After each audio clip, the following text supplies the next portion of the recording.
Jason. Or not. What's going on, everyone? We are live. So the plan today is to brew a New England style IPA. And this is the first stream I've done on YouTube ever. This is the first stream I've also done in the basement and also on this computer. This is an old gaming computer, so levels might need to be adjusted. The stream might crash.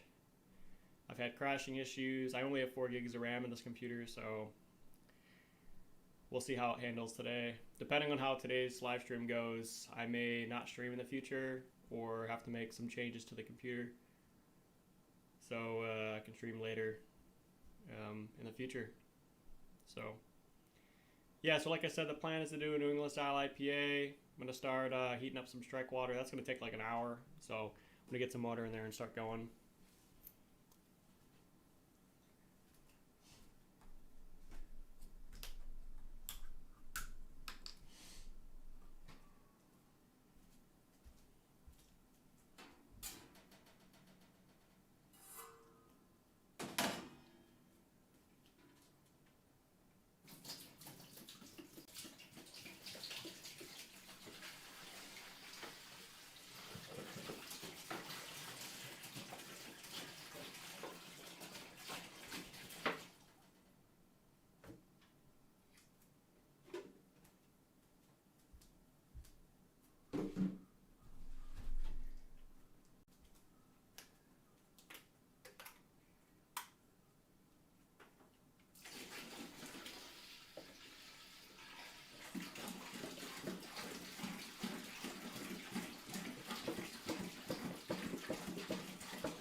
So right now I'm adding 4.9 gallons of distilled water to the brew kettle for my strike.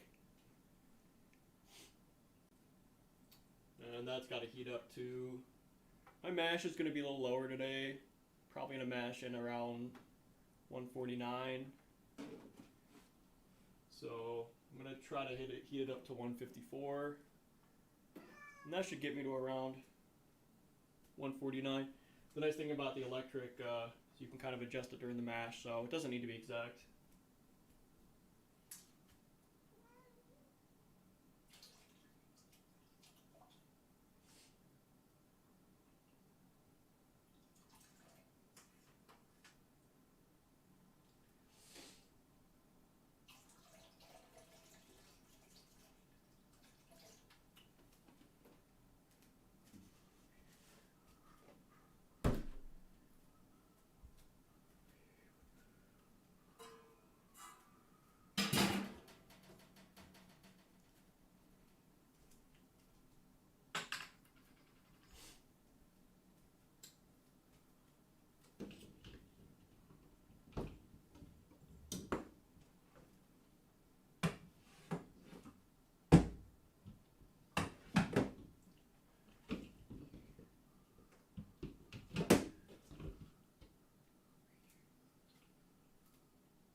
some star sand set up too.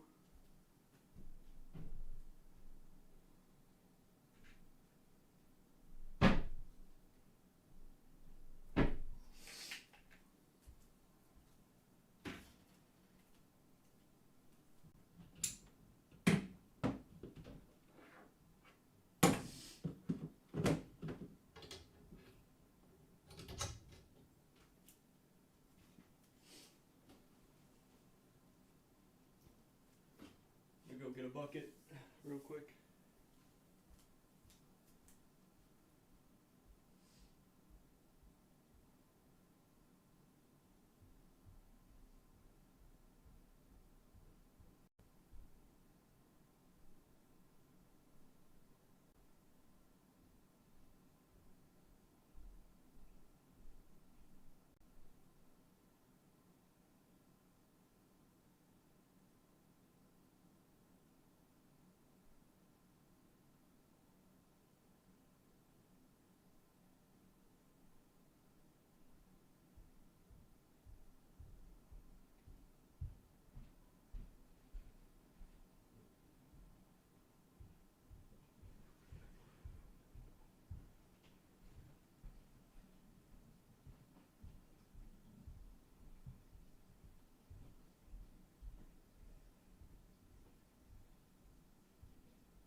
I'm back with the bucket.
Hey, what's going on, Eric?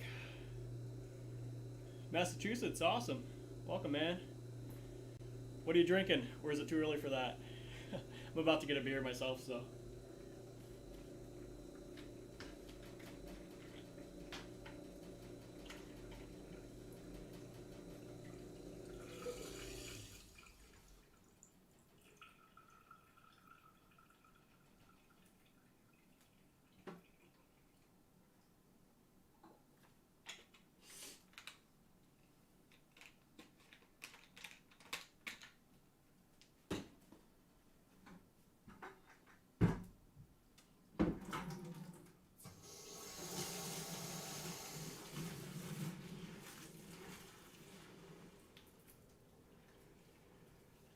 Treehouse IPA. Awesome, man. I'm gonna be drinking some homebrew. I got a London Porter on tap right now, so I'm gonna be cracking into that pretty shortly once I get this. I gotta do some star sand stuff, and then I gotta do some water chem stuff, and then I'm gonna be good to go.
You're out of homebrew. You have to brew more soon. Oh, you got a 20-gallon system. That's awesome, man. Yeah, I only do 5-gallon batches, but I'm actually reducing it to 3.5 because I want to brew more. So I figure if I brew smaller batches, that gives me an excuse to make more YouTube videos, stream more, try out different stuff, some weirder stuff too. So that's the plan right now. Yeah, this is just a 3.5-gallon batch.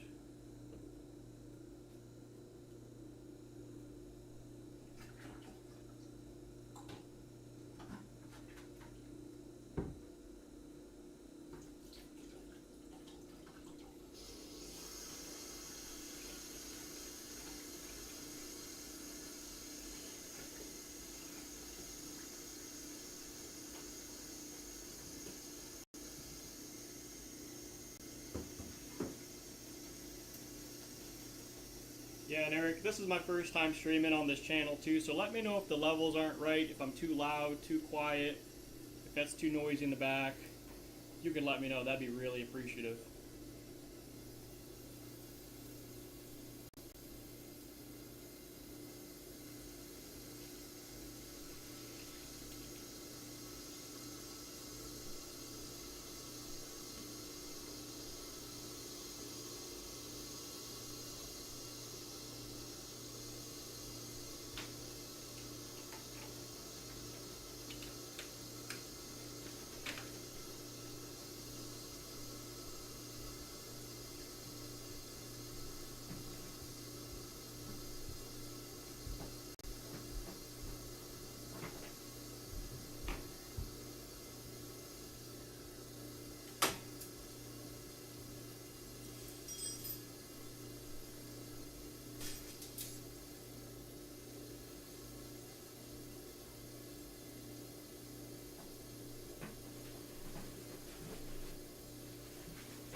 Oh, okay, good.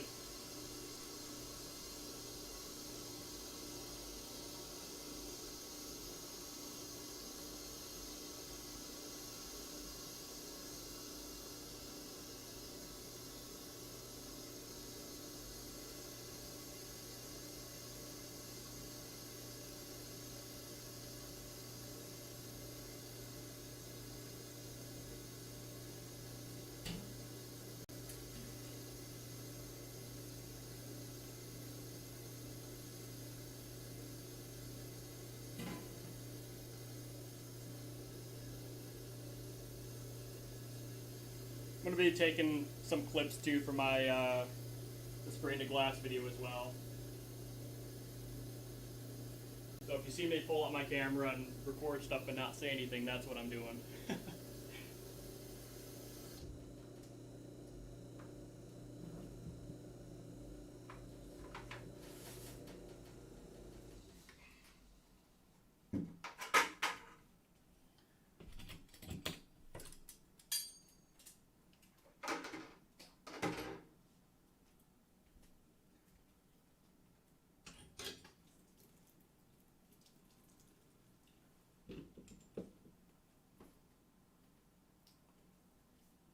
Okay, I'm gonna grab a beer real quick.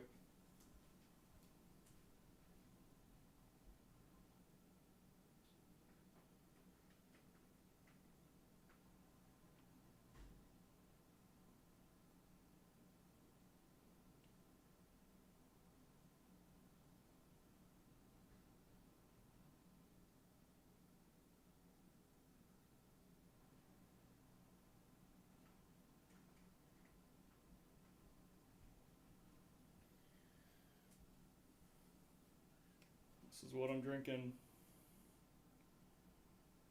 London Porter. It's good. Really enjoy it. I actually got the recipe from David Heath's YouTube channel. I don't know if you watched him at all, but he is a great resource to have.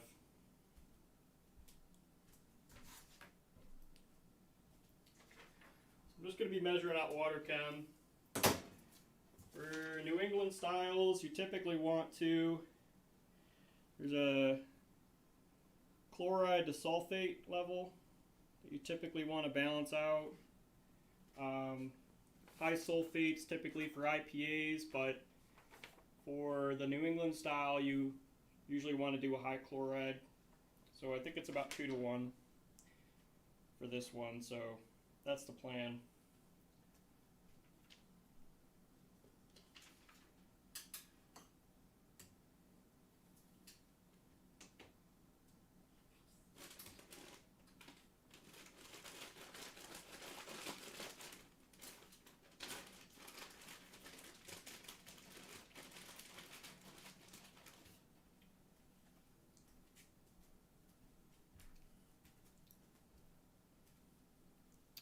I also watch The Apartment Brewer as well. There's a bunch of guys I watch. Yeah, The Apartment Brewer just uploaded a video not too long ago. It was like yesterday or the day before. So it's a pretty good video. Pretty long though.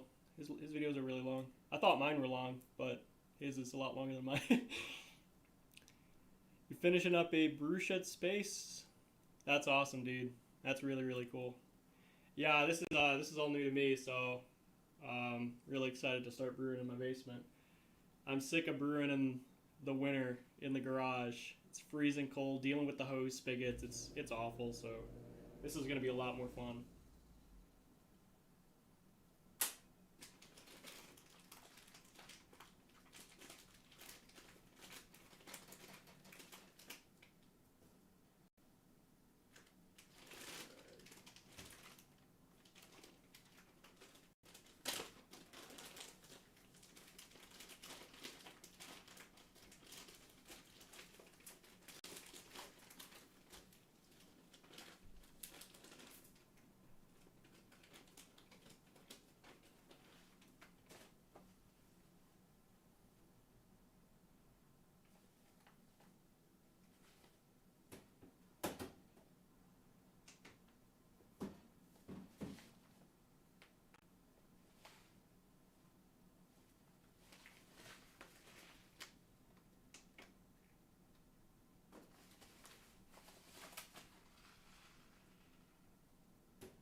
So calcium chloride, doing 5.2 grams.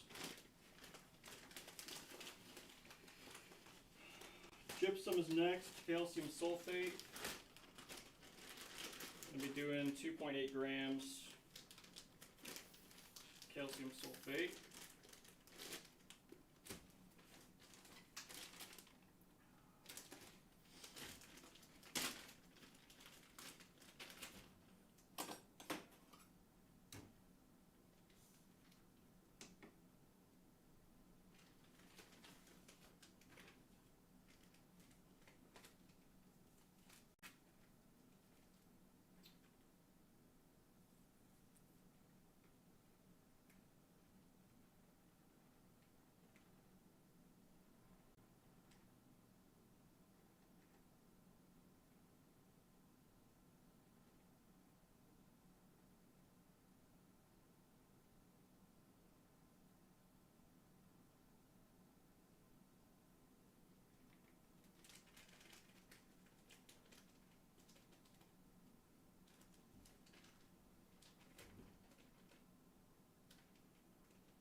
Ended up measuring around 2.16 ounces. It's close enough.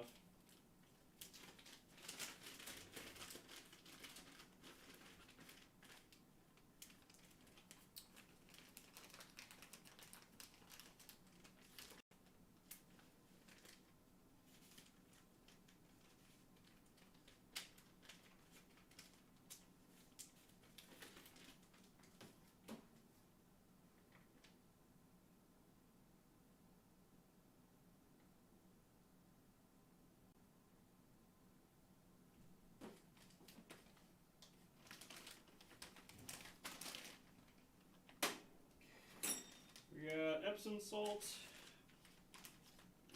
next, which is magnesium sulfate. I'm going to do 0.75 grams of Epsom.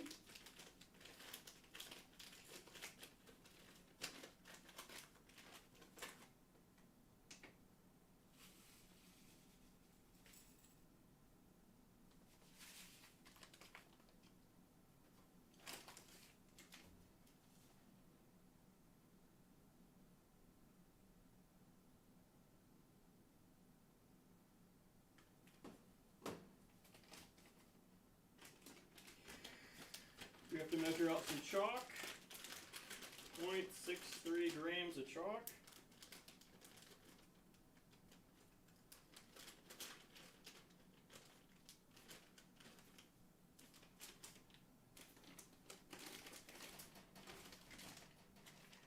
It should be calcium carbonate, I believe.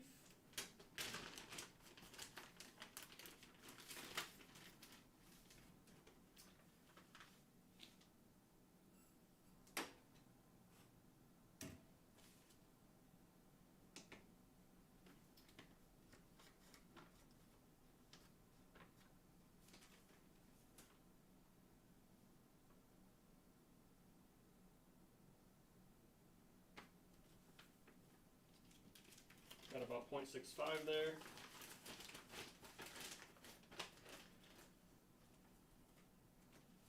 Close enough.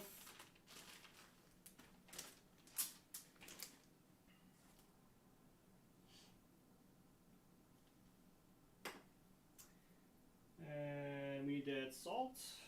We got tanning salt for that addition.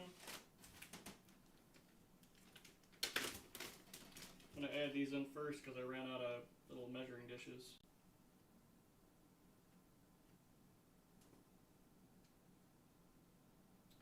Oh, I don't think I got a clip. Epsom salt.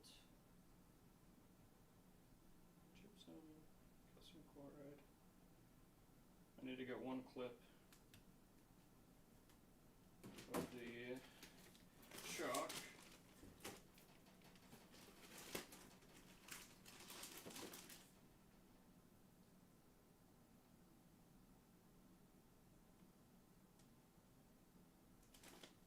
Cool.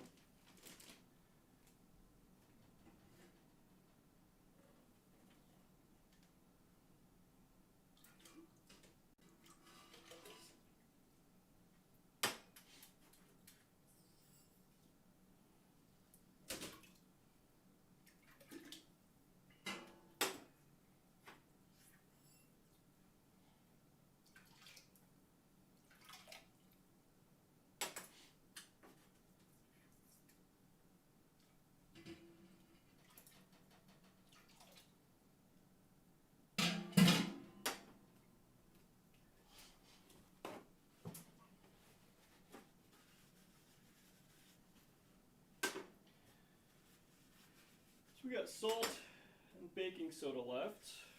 My water additions are all good. And then we just need to let this heat up.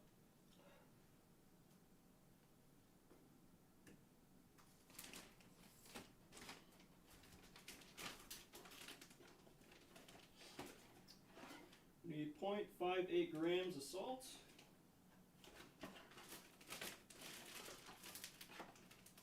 It's kind of a big box.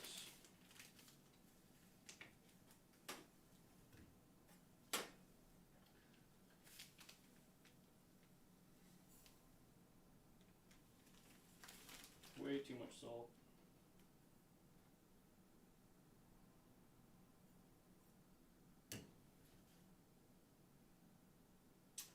There you go. It's about a little too much.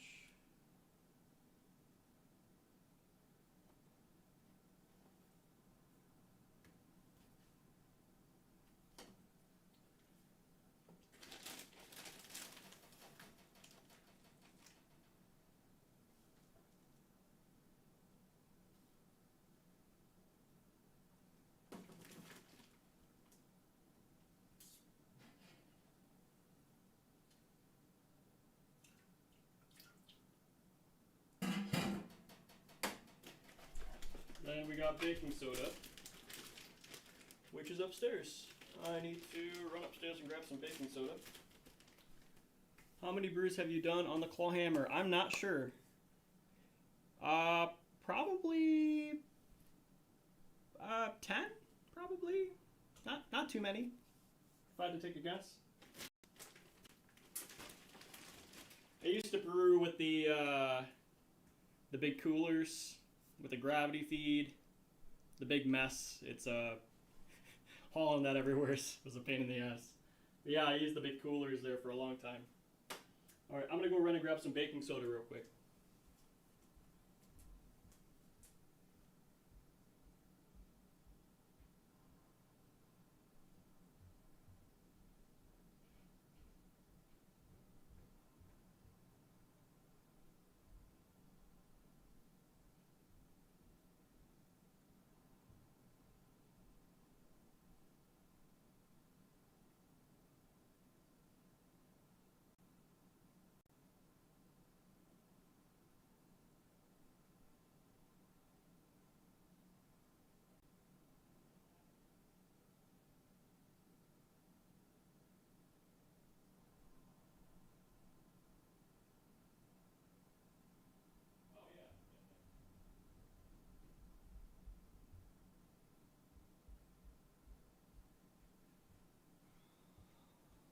Okay, baking soda.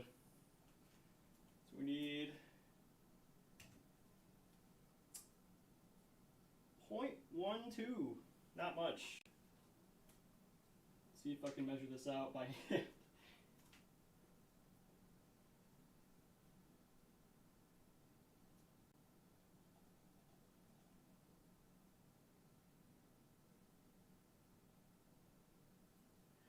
I'm already way over. 0.65.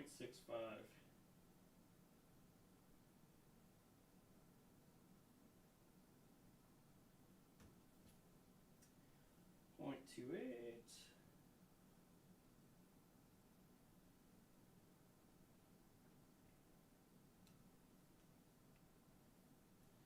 Getting close.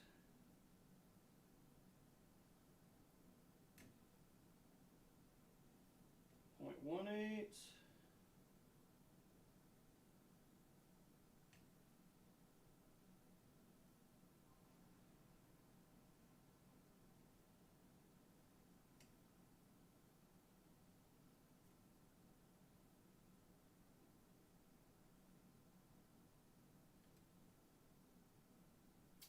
0.11. It's close enough.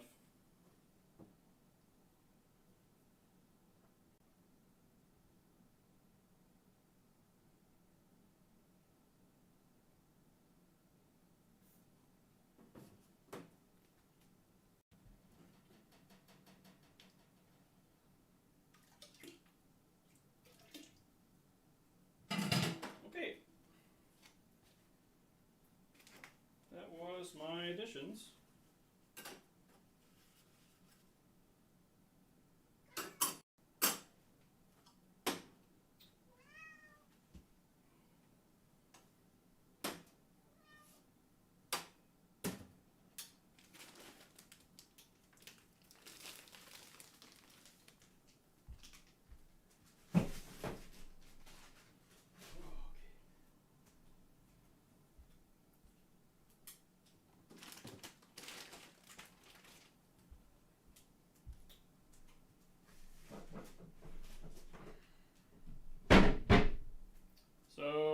just have to wait for the strike water to heat up. I'm going to stir in those salts to make sure they're dissolved. I know some of them like to hang around for a bit.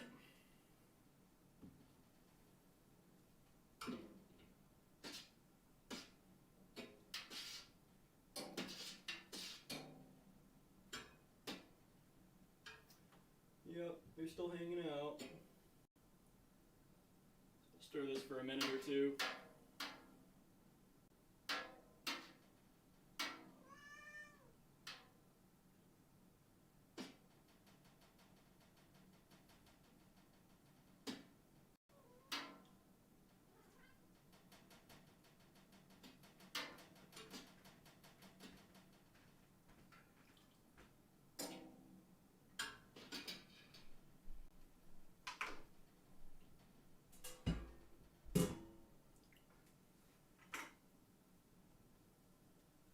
I hear the cat. He seems to make an appearance frequently. I have 2 brew cats. Awesome. Yeah, his name is Grayson. I don't know where he's at, but yeah, he'll come down here and start meowing and jumping around. Do you have a favorite beer that you like to drink? This beer, the current beer I'm drinking, is my favorite beer that I like to drink.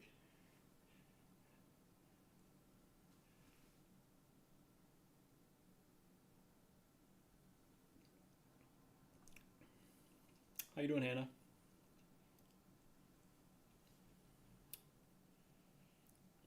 Are there emotes in the YouTube chat? I usually stream on Twitch. I've never streamed on YouTube before. I don't know. Oh, there is emotes. What do they got? Oh, they're just like basic cell phone emojis. Okay. Got it. There's no fun ones.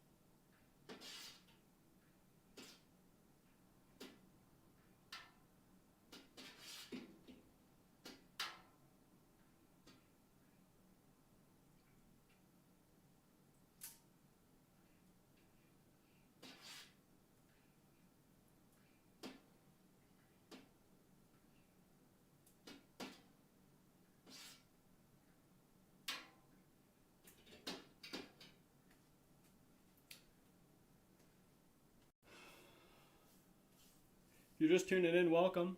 See, we got a few viewers in here. Thanks for sticking around. Right now, we're just doing the heating up the strike water. We just did our brewing salt addition. There's going to be a high chloride to sulfate ratio for New England style IPAs. Typically, you would do a high sulfate for IPAs, but the hop characteristics in New England style IPAs are not really what it's known for. Should be more aroma and some flavor, but bitterness is not. It's supposed to be low perceived bitterness, so that's why we're doing high chloride to sulfate, about 2-to-1 ratio.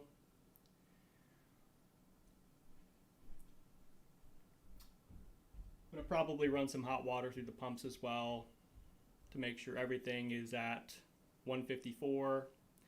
Be mashing it at a lower temperature today. The highest I want to go is 150, but you can usually do 148 to 150, anywhere between there. So I might just mash at like 149 or something for an hour. Another thing that I'm going to do with this brew today as well is I'm going to be agitating the mash, which I have never done before.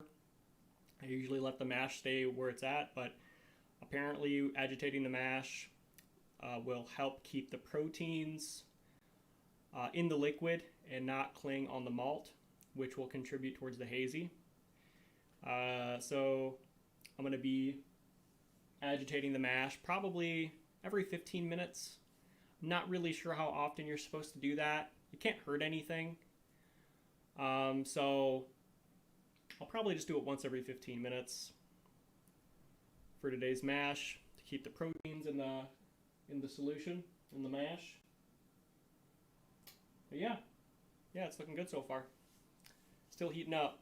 This is the 120 volt system, so if you're used to the 240 volt, the 140 volt heats up very slowly. It's about an hour to get to. From room temperature around 60 degrees to 155, and then it's about another hour from mash out temp 170 to boiling right here, and this altitude is around 210. So to around 210, it takes about another hour. So there'll be times where we'll just be sitting, talking, and drinking. So I did have music playing too, but the stream crashed with the music playing. So I think the YouTube streaming the music with all of the cameras and the streaming software, I think that overdid it for the YouTube stream. So I can't really have music playing in the background, but feel free to have music playing in the background if you are going to tune in for the stream on your own computer. That way it's not just silent in here. So I'm going to keep stirring this in here.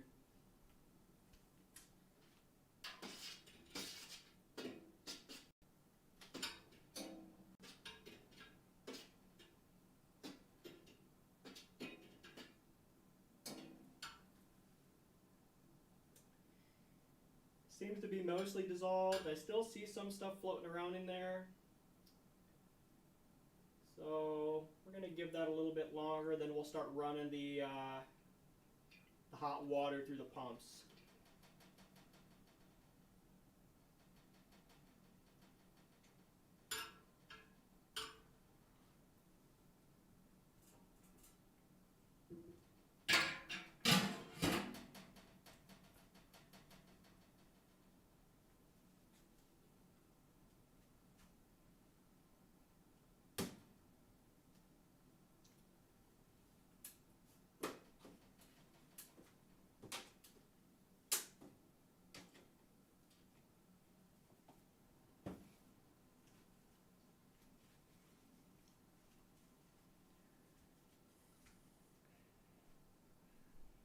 Yeah.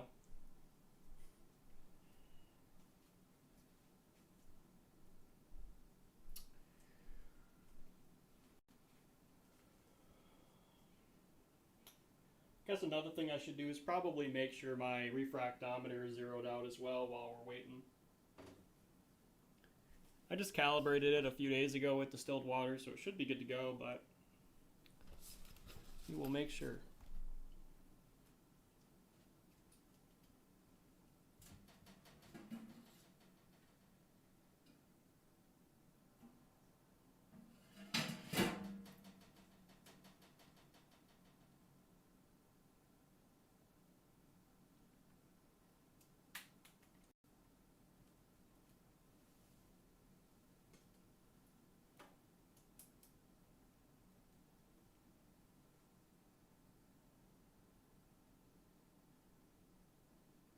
It's actually just over.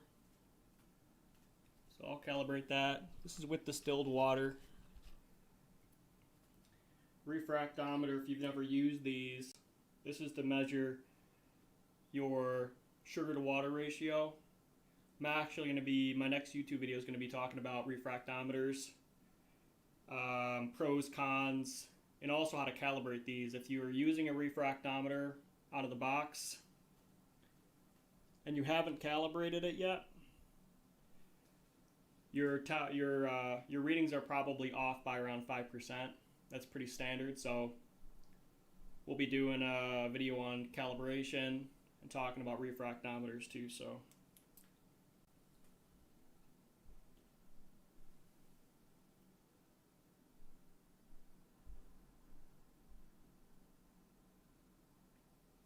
okay,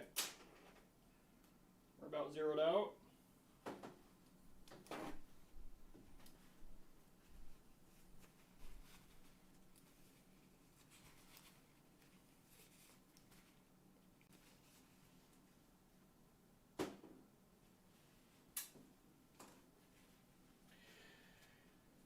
And then once we mash it, we're going to do a pH reading.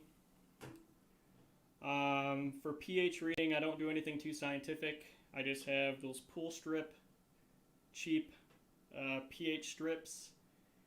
They are not very accurate. They do not tell you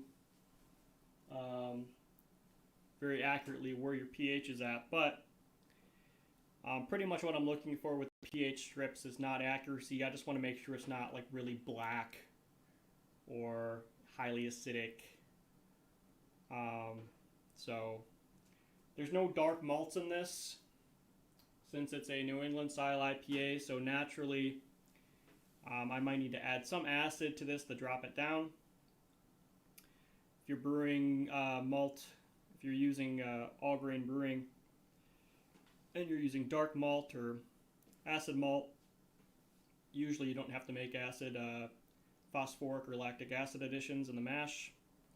But in this case, we're not using any acid malt or dark malt, so we will probably have to do some sort of lactic acid or phosphoric acid addition. And I won't really know to a real high degree of accuracy, but we just want to make sure it's not totally off. So we'll probably be doing that around 10 minutes into the mash as well. We're at around 137 right now.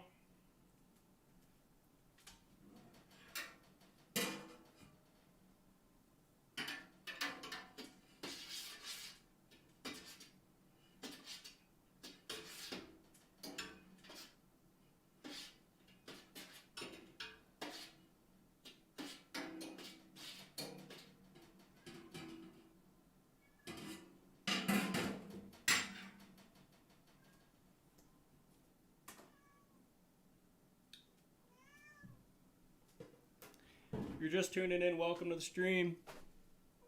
We are brewing a hazy, juicy IPA. Come on, come on. This is my cat.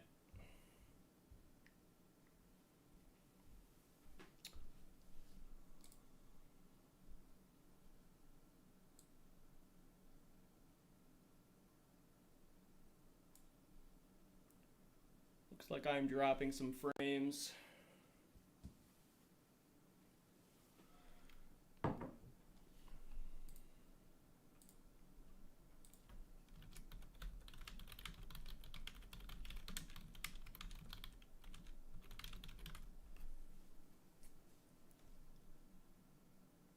This should self-correct. If it does not self-correct with the dropped frames, then I might lower the bit rate, restart the stream and lower the bit rate a bit. We'll let this go for a little bit though, and hopefully it self-corrects here.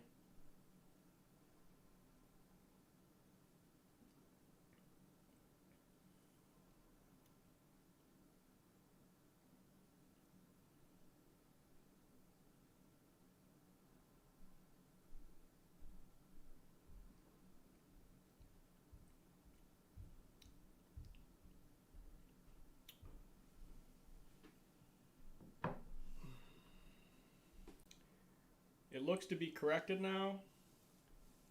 Looks like I'm now streaming without dropping any frames. So I apologize for that. It's usually because some sort of my internet connectivity was probably not solid for a little bit. But it looks like we're back up and running. So that's good to know. Like I said, this is my first stream on YouTube, my first stream on this computer. So there's going to be some kinks that need to be worked out. Yeah, it looks like we're back up and running. Right now we're at 142 degrees Fahrenheit. We're trying to get to strike temp 154 to hold a mash of around 149. I'm going to run the water through the pumps to get that heated up as well. So when we turn on the pumps, it doesn't shoot down like 10 degrees. So it's best to heat it all up at once. That way when you're mashing at the right temp that you're supposed to be mashing at. So we just did our water additions. And then once we mash in, then we can do a pH reading and start agitating the mash. So that's the plan.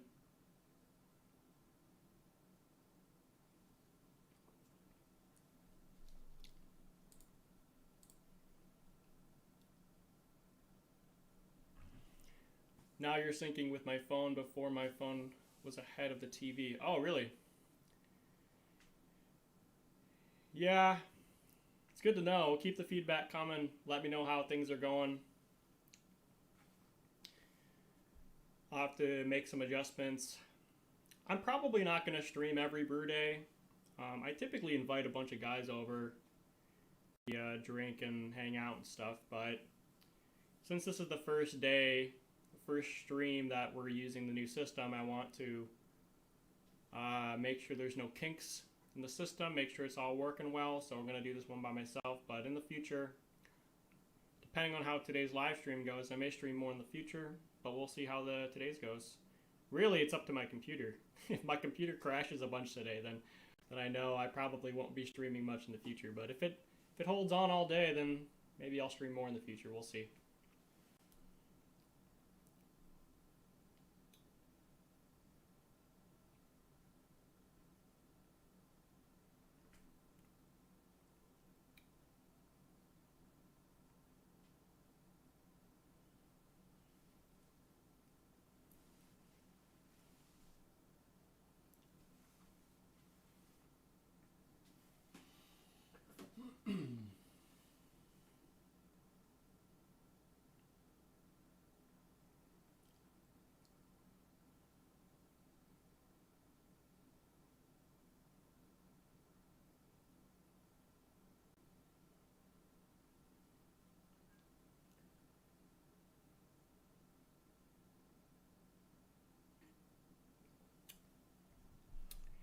Do you have a YouTube channel, Eric?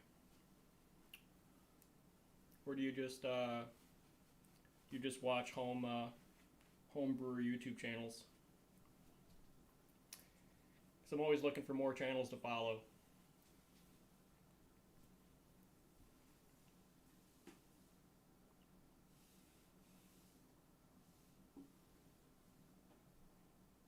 We're almost at 150. I'm going to stir this up one more time, and then we'll get the pump going.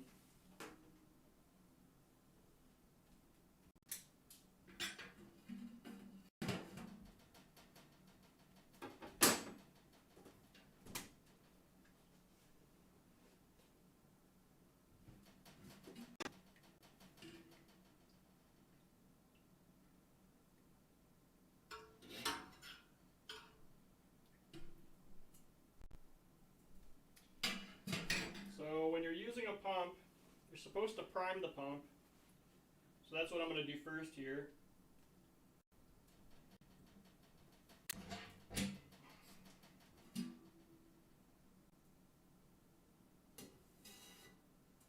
And then we'll get it hooked up to the lid.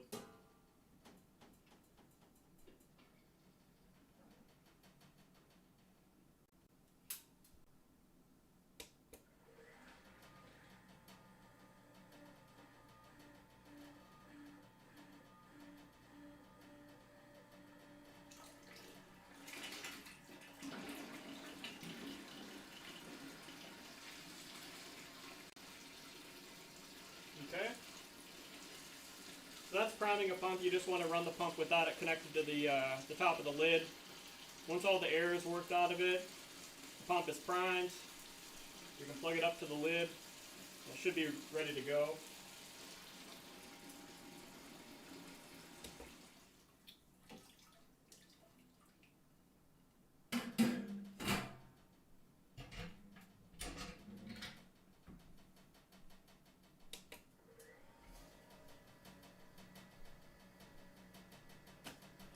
So we're going to let that run for a bit.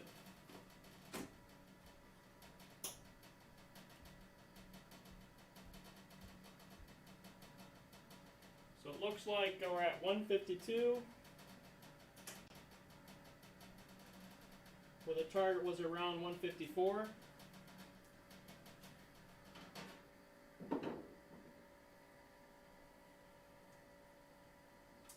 We could probably mash it at this point. No channel, just watch and yeah. Oh, thanks. You want to open your own brewery? Yeah, I mean that's the dream, right? I'm sure that's most people's dream, to open up a brewery, and I've obviously thought about it. But we live in a small town in Michigan that doesn't actually have a brewery, so I figured this would be a good spot for it. But right now we're just building up equity, and maybe in the future we'll try something crazy like that. But right now, not in the works.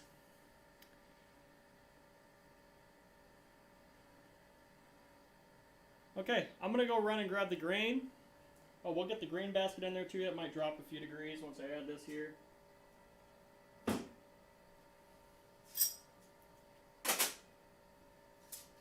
Then we'll be ready to mash.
Okay, start mashing in here.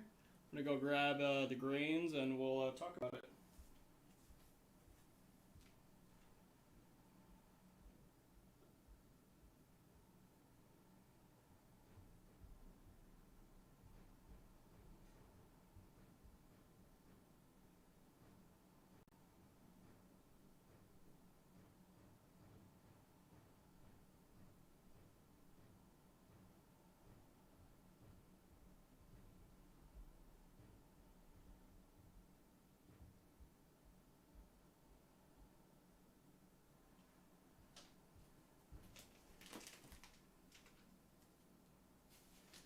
So we're gonna set the mash temp here. I'll set it for 149.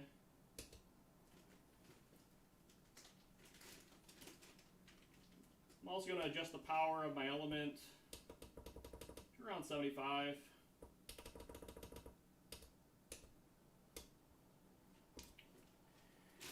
And then we can mash in.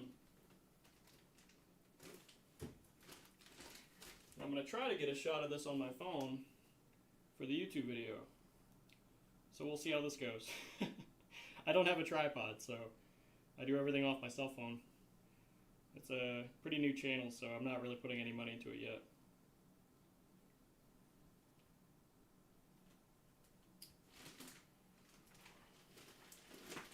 Or actually, maybe I can set it up like this. Probably not.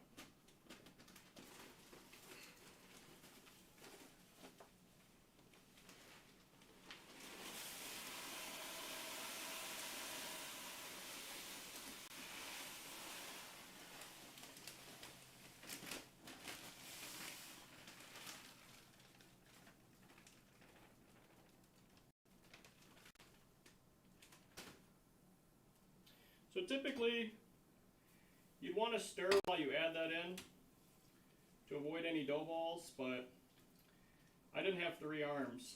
So what we're going to do is we're just going to make sure we stir this in really well. Make sure we check for dough balls, kind of pushing the grain against the grain basket, working out any dough balls. That will lower your efficiency by quite a bit. You want to make sure that all the grain is getting contact with the water. So we're going to stir this for a second.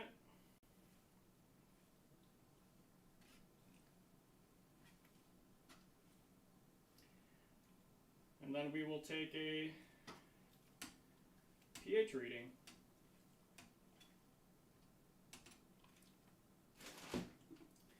So for the grain bill, we're using pretty much Pilsner malt, around 70% Pilsner malt, and then around 30% we're using adjuncts. So we're using high protein,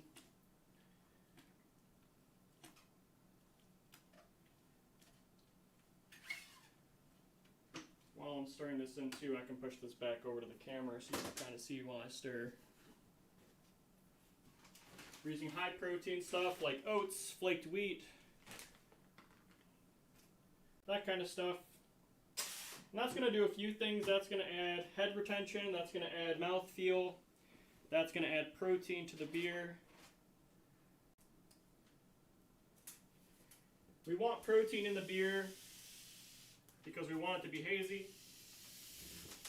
There's a lot of different things that can contribute haze to a New England style beer. Early hop additions can contribute haze. The type of yeast you're using, low flocculating yeast, will contribute to haze, and then high protein malt will contribute to haze. We're going to do all three of those things for this brew day. So I'm going to continue stirring in the mash here. Right now the temperature dropped to around 151. Anywhere between 148 and 150 is fine. So, like I said before, you're going to kind of push the grains against the grain basket, run it up, make sure there's no dough balls.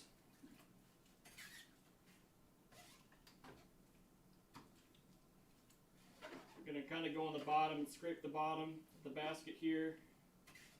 Make sure there's no dough balls. Really want to work this in.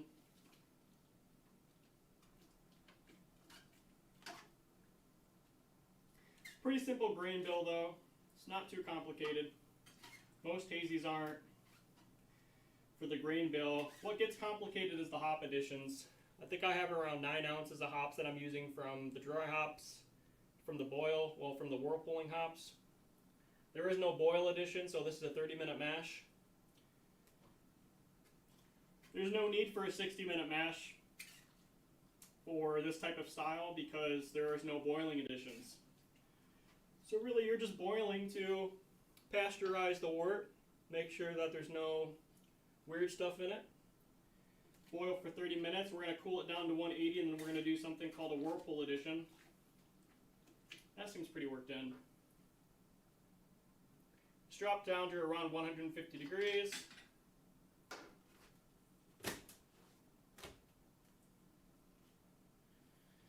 So we can go ahead and put the lid on.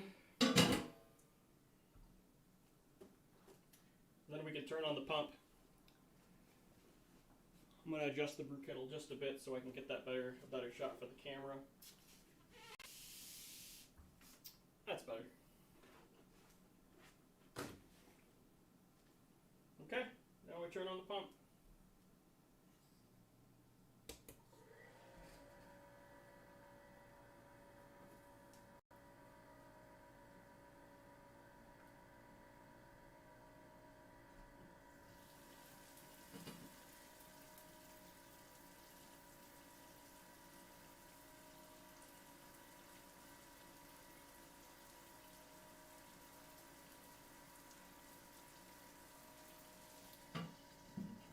And again, if you see me taking random shots with my phone, that's because I'm putting together a YouTube channel for this brew. So that's why I'm doing that.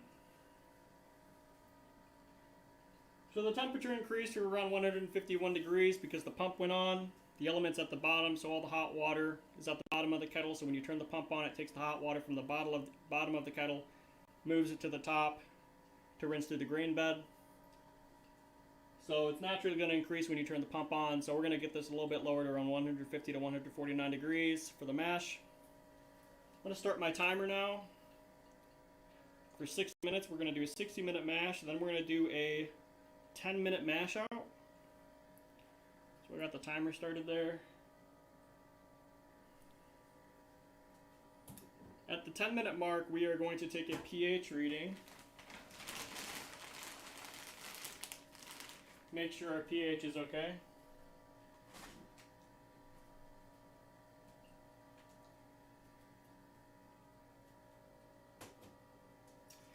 And then we're also going to agitate the mash every 15 minutes to help the protein stay suspended in the wort.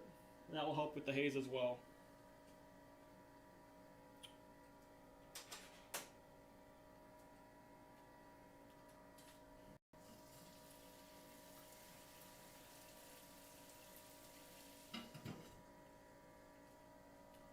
So we're going to get our pH stuff together here.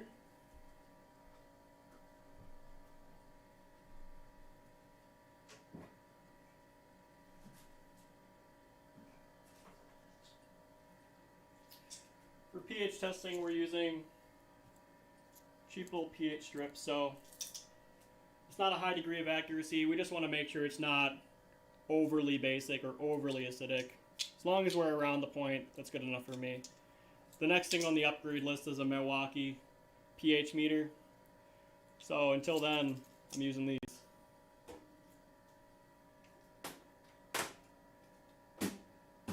We're probably going to have to add some acid to this because there's no dark or acid malt, so. What would the FDA say about barefoot brew? Yeah, I don't have shoes on. How you doing, Ed?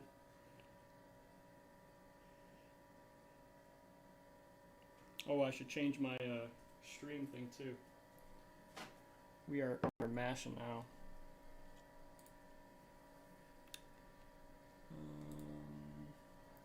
Mash.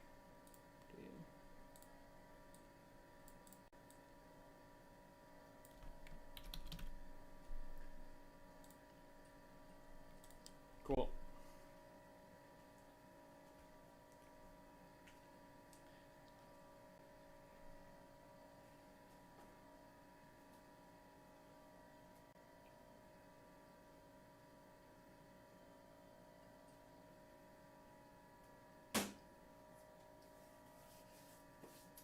So we got about 7 minutes, and then we can take a pH reading.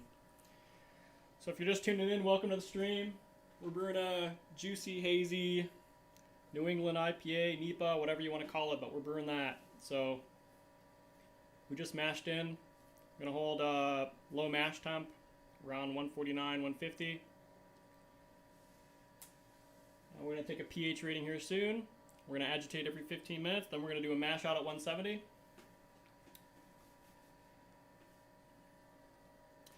And then we'll get this thing to a boil. It's going to be a short 30-minute boil today. So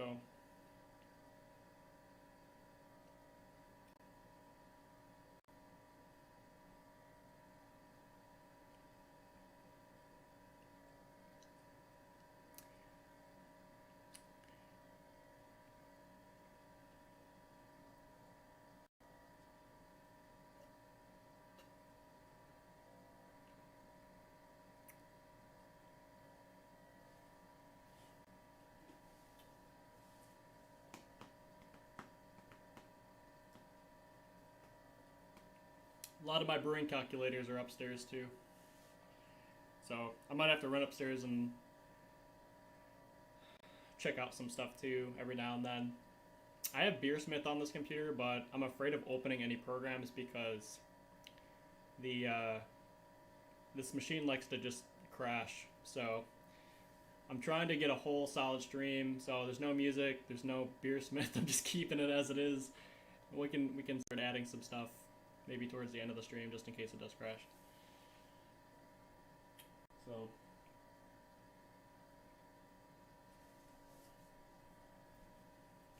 Ed, have you brewed anything recently? Or are you planning a brew, or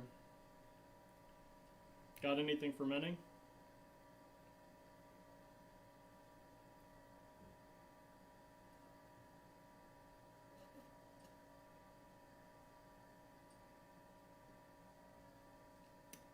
Everything's, yeah, the hop schedule. So we are doing no boiling additions. For this style, typically everything is whirlpool additions. somewhere between, some recipes even do 2 different types of whirlpool additions. Some do at 180 or 170, then then you do another addition at like 140. We're just gonna do all at 180, and somewhere between 170 and 180. If I can hold that, that's fine. It should be easy with the electric brew system, but so we're gonna do 0.75 of Centennial, 0.75 of El Dorado, 0.75 of Mosaic, 0.75 of Willamette, 0.7 Citra, Willamette. I think it's pronounced Willamette. Yeah, and then 0.7 of Citra, and that's for a 15-minute whirlpool. And then we have a pretty big dry hop as well. And for this, you want to dry hop while active fermentation. So we're probably going to dry hop within 2 or 3 days of fermentation. So we got 1.3 ounces Citra, 1 ounce of Mutaka. It's a New Zealand hop. 0.75 Citra, 0.75 El Dorado, 0.75 Mosaic, 0.25 of Willamette. And that's for dry hop, so that's the plan.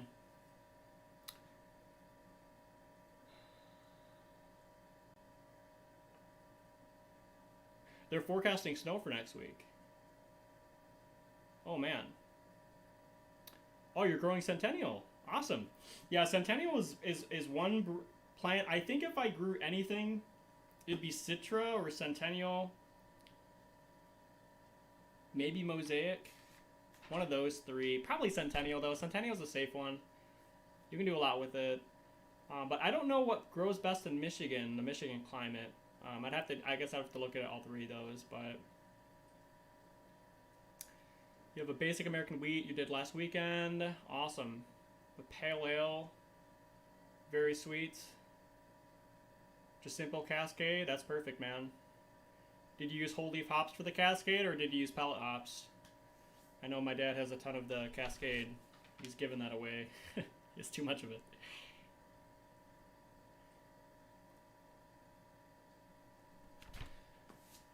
All right, where are we at? We are at 7 minutes, 45 seconds. We'll let this go for another 2 minutes, then we'll take a pH reading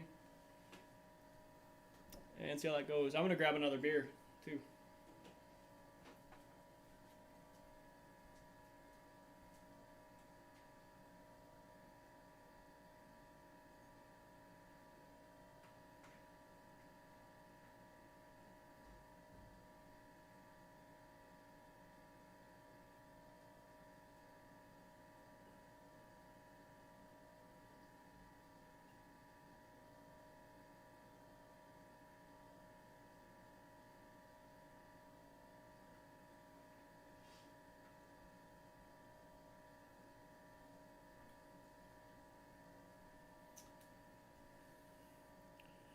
We're drinking London Porter.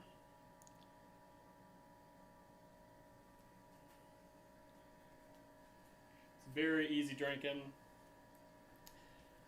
I could pretty much drink this all year round, I think. It's a solid beer.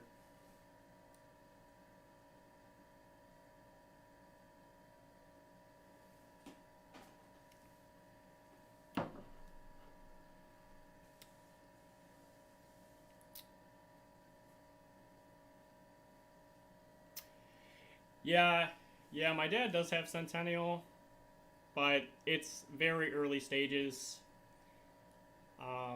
He's not going to get any serious amount of hops. Well, this summer he might. I think he planted it last year. I don't know how long it takes for hop plants to really kick in. I don't know if it's 2 years or 3 years. He might see a decent harvest this year, but probably next year is when it's going to really start kicking in. So I'll probably grab some Centennial as well. You're stuck at work? That sucks. On the weekend? That extra sucks. Sorry, man. Alright, let's do a pH reading, see where we're at. Just want to make sure we're not way off. It's not going to be super accurate, so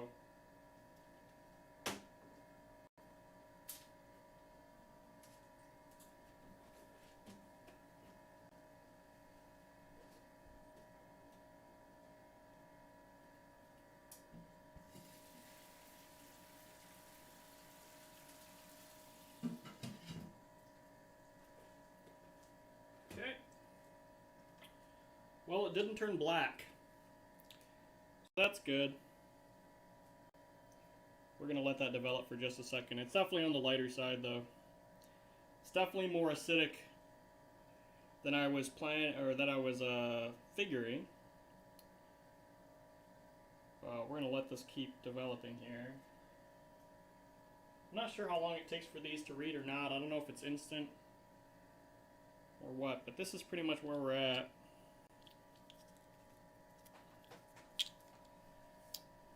I don't know if you can see that. We're definitely on the lighter side, though.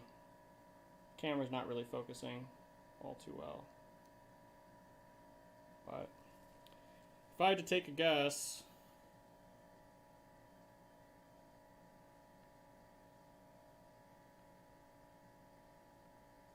we're probably at like somewhere between 4.6 and 4.8.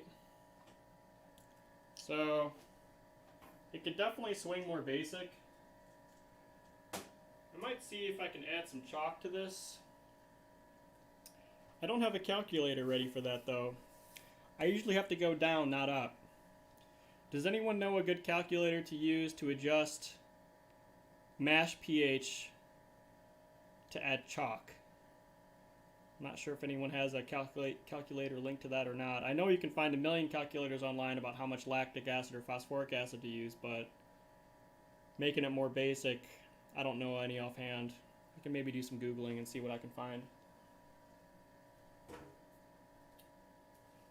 But absolute worst case, it's probably going to be fine. So I'm not too worried about it. I might just sprinkle in some chalk and see what happens too. The aquarium pH strips read initially. Not sure if the same for brewing strips. I'd guess pH is pH regardless of the... Yeah, I would agree. These are brewing strips, but they gotta be the same thing. I don't think they're any different. I think the only thing that makes them different is it shows you the range that you'd want for brewing. I think that's the only difference. So the sticker on the front is probably the only thing that's different.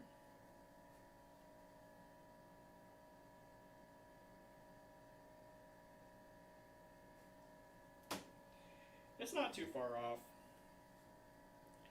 Let me do some Googling to see if I can find something.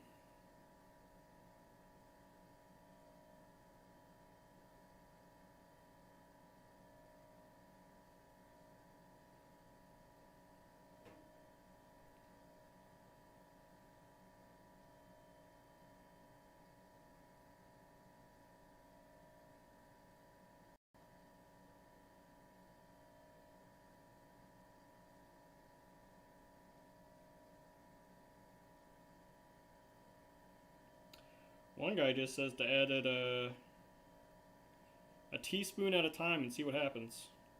And just lower it with acid if you need to.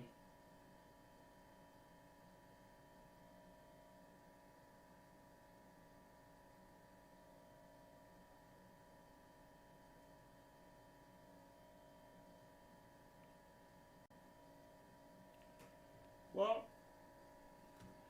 let's add some chalk, see what happens. If it goes too basic, I'll just add some acid. So I'm going to go grab a little bit of a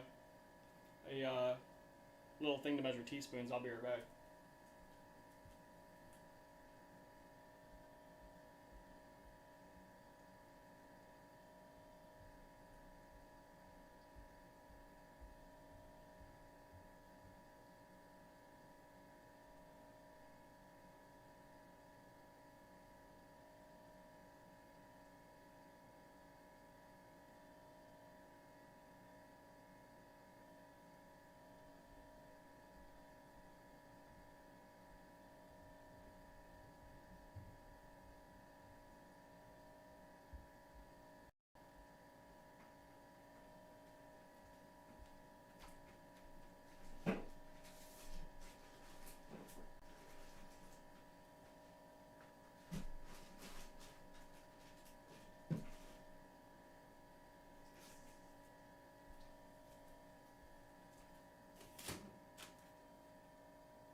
going to take one more pH reading just to make sure, then we'll add some chalk to see what happens.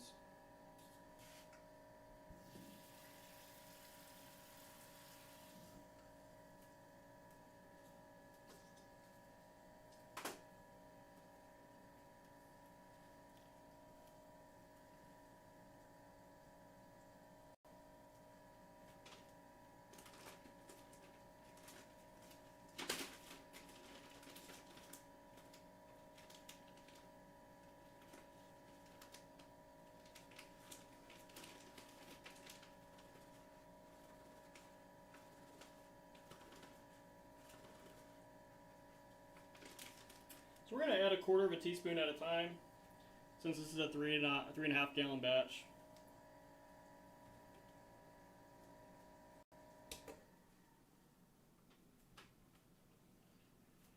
And we'll see how this affects it. I've never done this before, so I usually have to adjust the other way.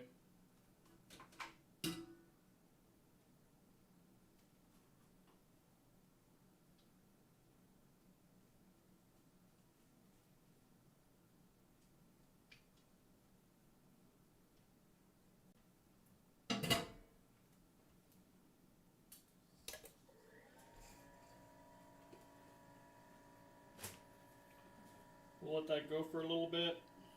And I think we're at 15-minute mark. Let me see. So we're almost at the 20-minute mark. So I'm going to agitate this too while I'm at it.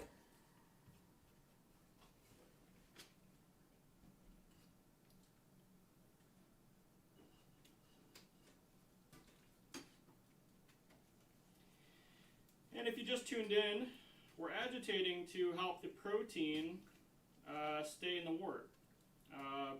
Not sure if this does anything, but I was reading online that a lot of people recommend stirring the mash every now and then when you're doing hazy style, New England style IPAs. So that's what we're going to try.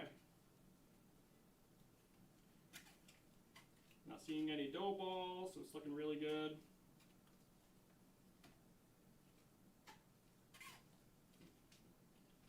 Cool.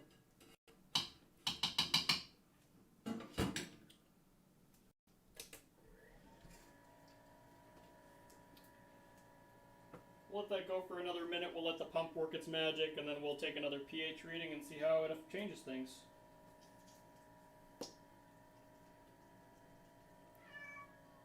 Hi, Grayson. That's my cat.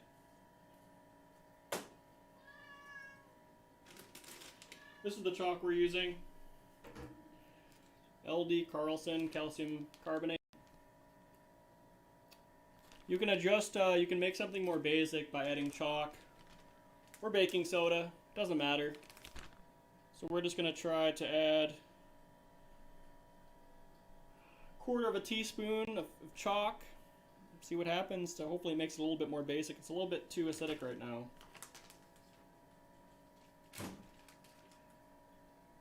If anything, that's on the low side, not the high side, so I'm probably going to have to add one more of those maybe, we'll see.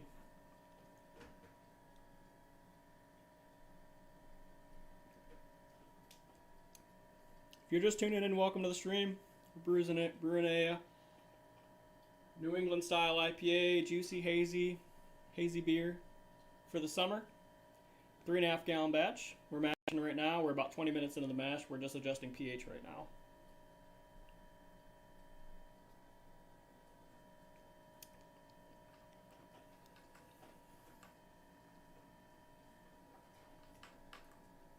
Let's take a pH reading and see if anything changed.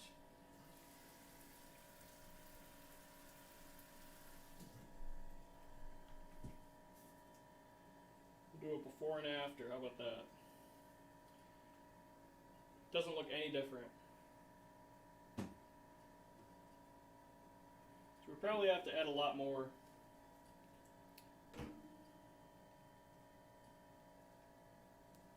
Show the before and after. That's the before and after. This one's new. This one's the one before. Doesn't look like it's changed at all. Well, it's hard to pick up on camera. It is this. It is very slightly changed. I'm gonna add 2 more of those, and then we'll probably just leave it at that.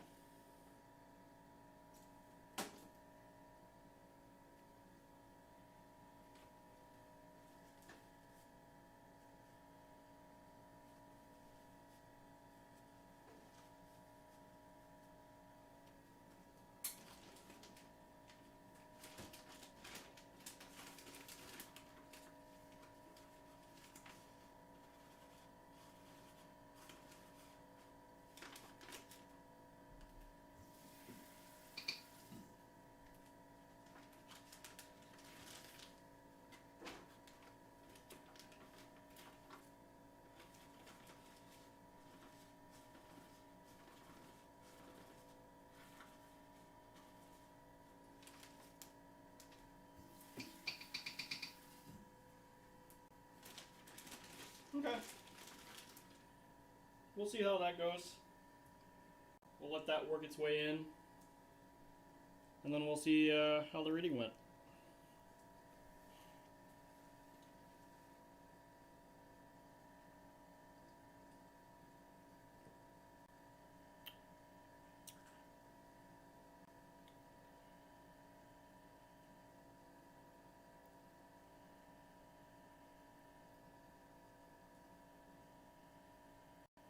Well, I'm happy so far how this is going. No crashes.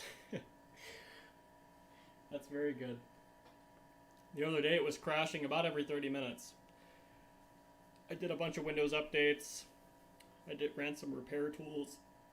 And then I switched to hardline Ethernet. I think the Wi-Fi, the drivers on the wireless NIC cards were maybe causing it to blue screen or something, not sure, but it did blue screen once this morning, so when we were testing the live stream, so we'll see how it goes.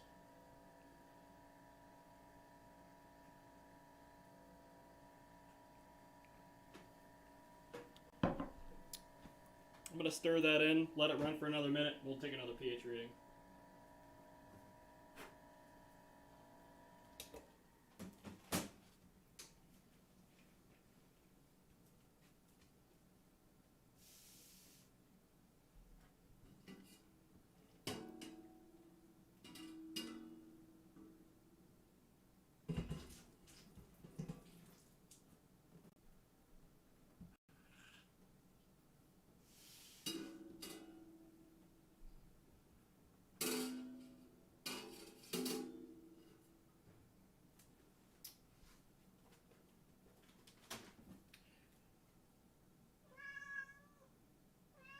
Grayson, relax.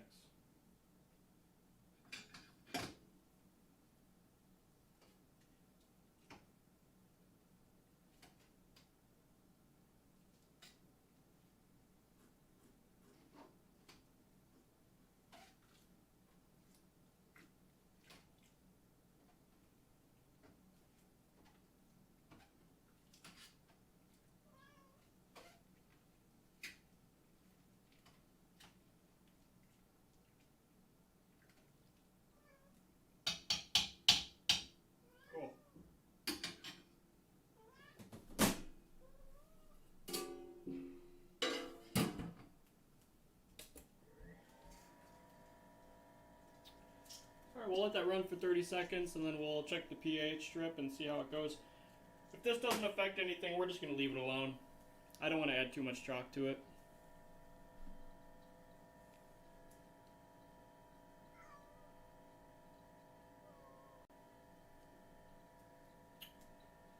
It'd be nice to know if there's a calculator online that I could use to punch in what I want, but these strips aren't very accurate, so I wouldn't really know where my starting pH would be. I'd be estimating that by quite a bit.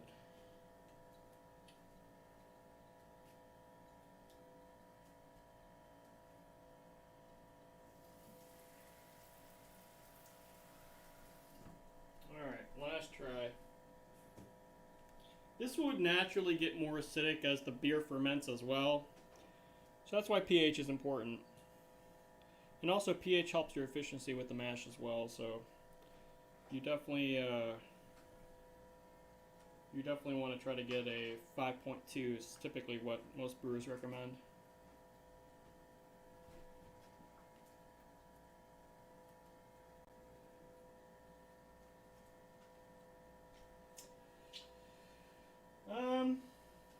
It is not changing. So either I am being too conservative with my chalk, or maybe I'm not being patient enough with my additions. But that's the new reading. Right there. It looks nearly identical to all the other readings.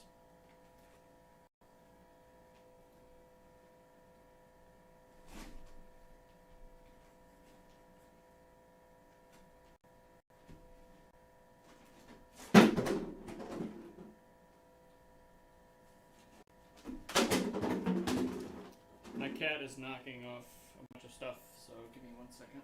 Come on, you're done.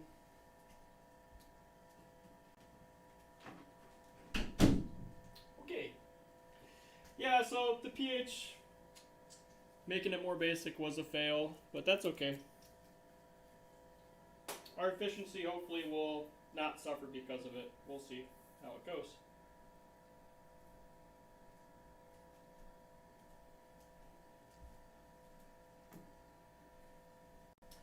So, mash-wise, we are currently at 149.2,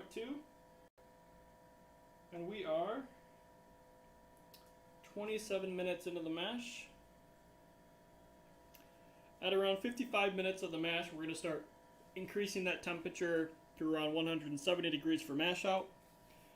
We are not doing asparage, since we are doing brew in a bag, so we are just going to let the grains naturally get the wort out of the grains. We're going to actually press the grains as well. I am pro squeeze in the bag. So I will be squeezing the crap out of the grains to get as much liquid as I can out of them. That way, I actually saw a big efficiency boost when I started squeezing the bag as well. I used to never squeeze the grains. There's a lot of rumors about tannins and scary stuff like that, but it's negligible. So I squeeze them. You can use less water that way. You get higher efficiency that way. Less DME you have to use to self-correct. So we're also going to be making a YouTube video on the channel about how to always hit your gravity, which I think will be pretty interesting. There are a few YouTube videos about one method to always hit gravity, and that's the professional commercial brewing way. Obviously there's a lot of factors with efficiency, especially when doing all grain. There's a lot of factors, but there's a lot of ways to self-correct as well, so we're going to make a video on that as well, so that'll be pretty cool. And then pretty soon we're making a video on refractometers, how to calibrate those, and pros and cons to a hydrometer. I'm a big refractometer fan. I think they're pretty neat. I'd recommend them. But yeah, we got a video coming out pretty soon on the channel about refractometers. A lot of people don't know you need to calibrate those things. They're not ready out of the box. They're about 5% off. They're meant to measure clear liquid with white sugar, sucrose, water and sucrose. It's meant to measure that. Maltose is the types of sugar that are made in the mash, and they're not made to measure maltose. So you need to actually calibrate them. They're around 5% off your gravity. Another thing too is if your refractometer has a Brix scale and a starting a SG scale, you always want to read Brix and convert. The SG scale is not accurate. For the longest time I was reading SG on my refractometer and was way off. I was wondering why my gravity was way off a lot of the time, but it's like, oh, it's because one, I didn't calibrate my refractometer, and two, I was reading the wrong scale. You need to measure Brix and convert to gravity, so we'll have a video on that coming out pretty soon, probably within the next few days. So whenever I got some free time to record it. I already recorded half of it, so that's the plan. Yeah, but right now, if you're just tuning in, we are mashing. We are mashing. We are making a New England style IPA. We are at 30 minutes for the mash. We just did pH adjustments. We are too acidic, oddly enough, even though there's no acid malt or no dark malt in this. So we added almost a full teaspoon of chalk. It did not change at all. So I'm just going to leave it at that. I don't want to add a ton of chalk to this. I don't have the knowledge behind it to understand what it will affect the beer, if it will affect the beer by adding too much chalk or a ton of chalk, but we're just going to let the mash go and do its thing. So if anything, worst case, this just might be a little bit more acidic at the end. So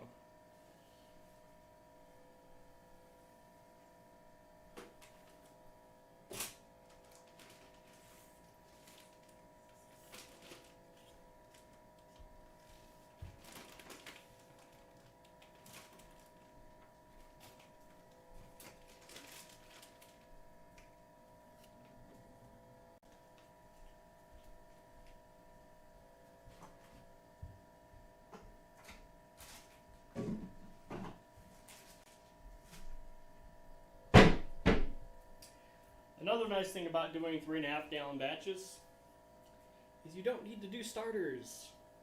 I don't hate doing starters, but it adds a step. So no more starters as long as I'm doing 3.5 gallon batches. Also, I'm using Juice by Imperial Yeast. It's upstairs in the fridge right now. Juice or Imperial Yeast actually has pitch rate pouches that have 200 billion yeast cells. I actually have a YouTube video on my channel talking about 10 cheap things you can do to help your homebrew quality. And I actually talked about Imperial Yeast there for a little bit. But yeah, Imperial Yeast is great. They have a lot more yeast in those packs. They're a little bit more expensive though, so you're paying for it. But the strain, juice strain, I've used before and 2 other times in hazy styles. I like it. I like the. I'm a fan of Imperial. I'm a fan of the juice strain, so we're gonna use that for this hazy as well. So that's the plan.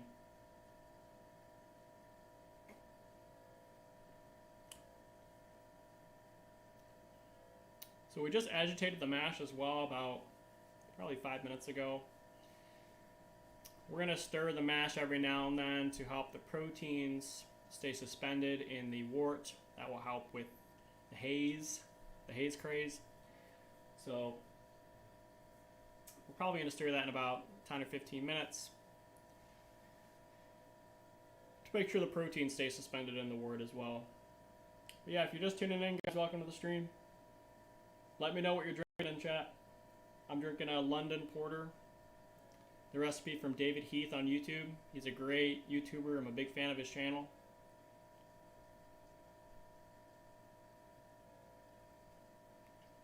Killer beer. Really, really nice beer. Easy drinking. I'd recommend brewing it. I've made a few of his recipes. This is probably my favorite by far, the London Porter. So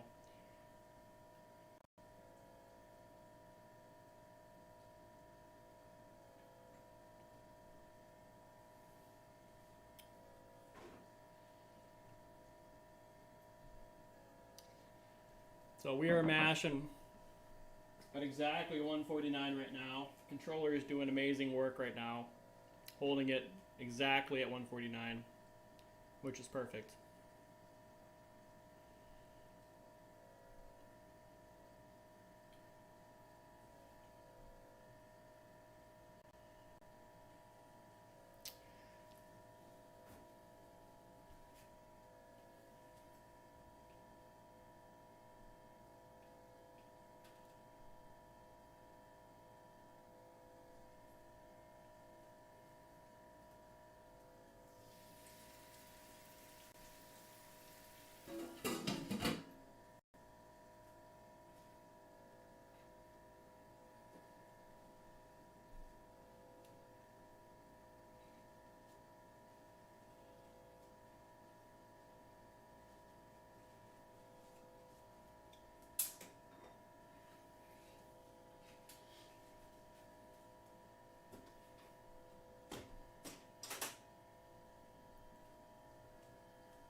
So I have here, so once we're done mashing,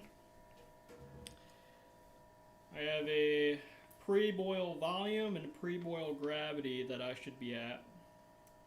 If I'm at my volume but I'm off on my gravity, I might add some DME to self-correct if my efficiency was off. Looks like we started at 4.9 gallons of distilled. After our mash, where is that at? Batch size, boil size. Okay. We should be at 4.63 gallons after the mash at 1054 gravity. So we're going to take a refractometer reading after we're done mashing, see where we're at. If it's within a point or two, I'm not going to worry about it. But if it's off by quite a bit, then we're going to add some DME to this to help get that gravity where it's supposed to be.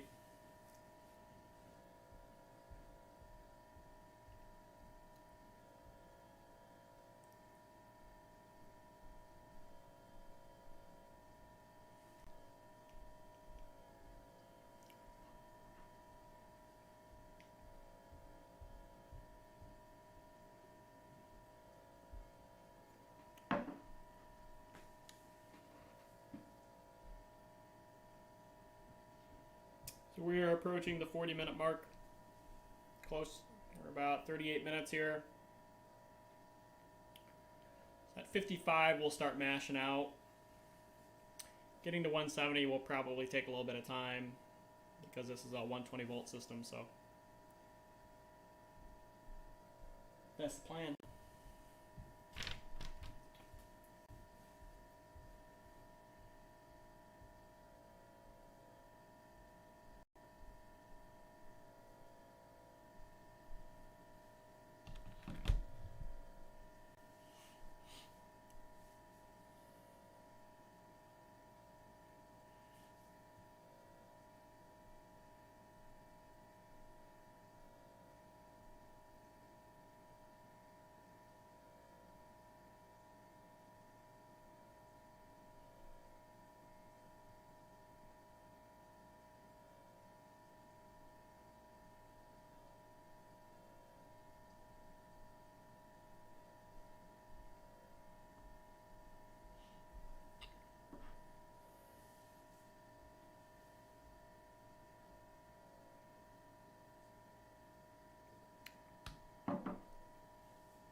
I'm gonna go bring up the baking soda. I'll be right back.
I'm back. I'm gonna go top off as well. Be right back.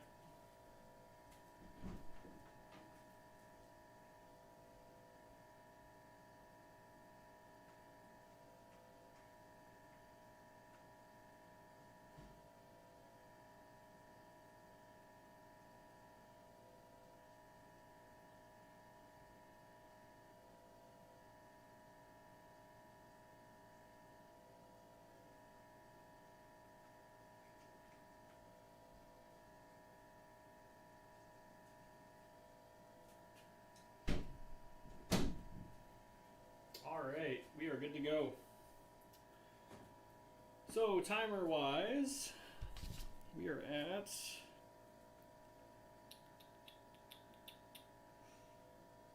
45 minutes right now. Just because I'm curious, I'm going to take one more pH reading, see where we're at, see if it's changed at all. These strips are very cheap, so I'm not worried about it. And while that's developing, we are going to agitate the mash as well. Turn the pump off.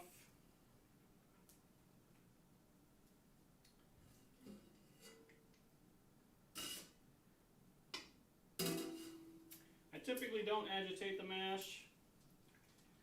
We're doing this to help the protein in the mash to stay suspended in the wort to help with the haze. You can already tell the color is perfect on this.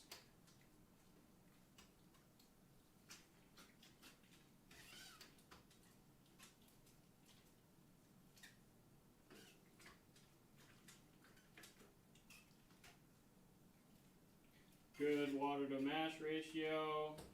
It's not too thick. There's not too much water in here. Beautiful.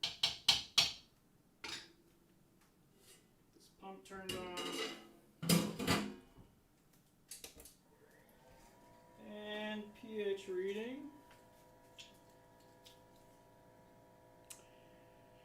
Yeah, God,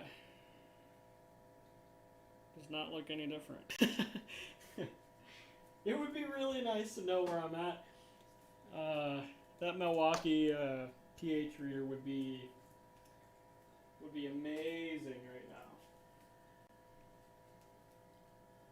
They're expensive though. I could buy a shitty little $30 one though.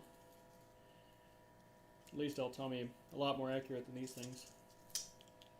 But yeah, that's the next thing I want to buy.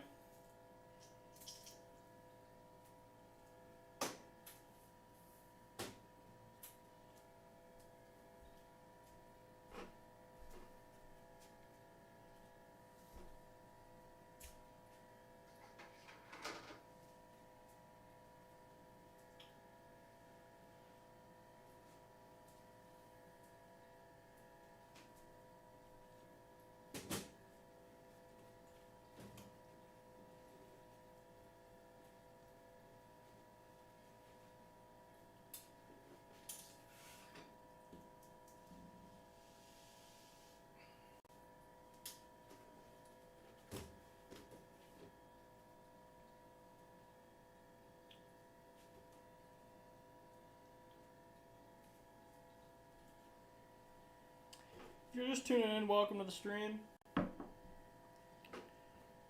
We are brewing a hazy IPA. We are mashing. Mash is almost complete. We are about to hit mash out temp, or start to mash out. Right now we are about 48 minutes into the mash. At 55, we're going to start ramping up the temp to 170 to mash out. So that's the plan.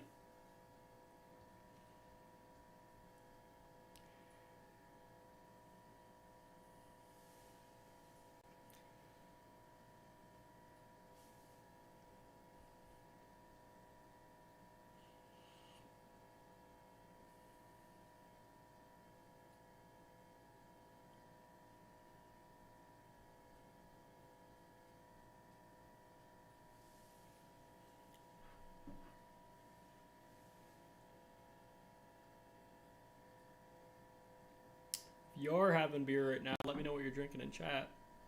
I'm drinking a London Porter. Recipe was based off of David Heath's YouTube channel. It's amazing.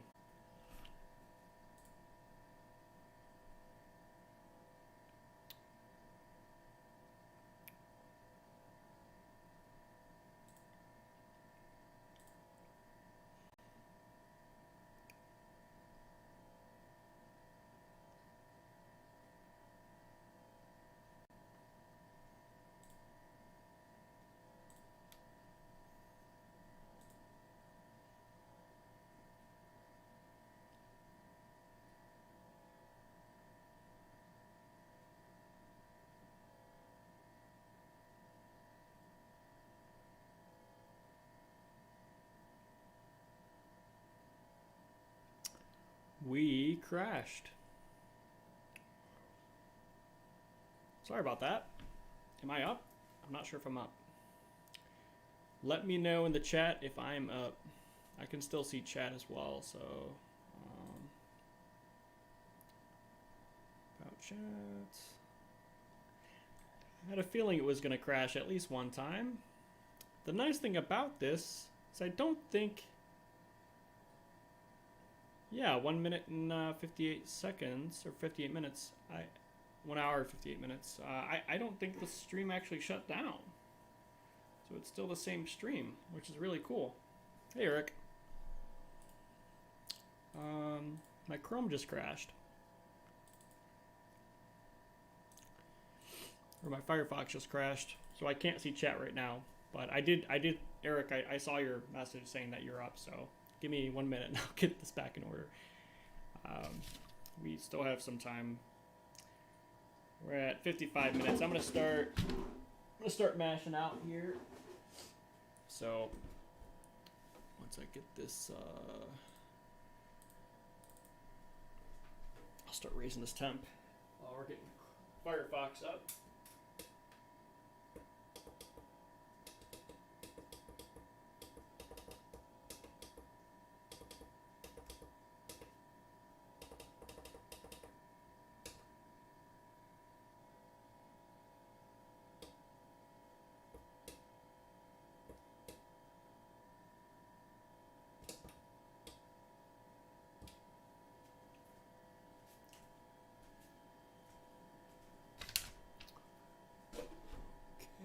Firefox is still not up. It is crashing. Let's try this again. I think I'm streaming right now, so I can't see chat.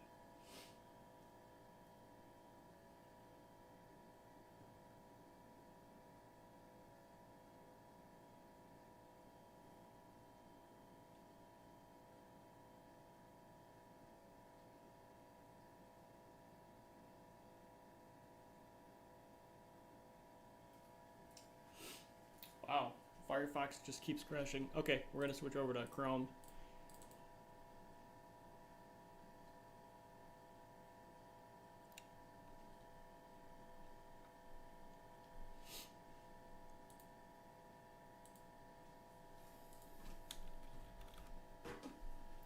We're logging on to Chrome.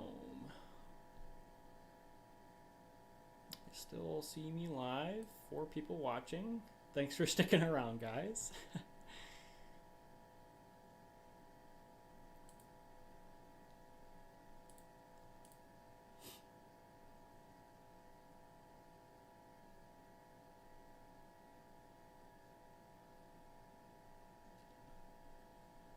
Okay.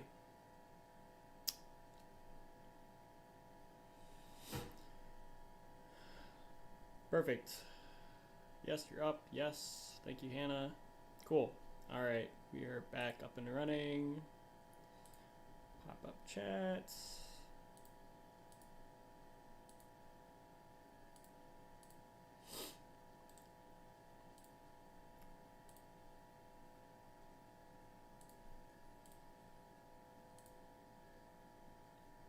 Awesome. Beautiful. All right, we are back up and running. Sorry about that, guys.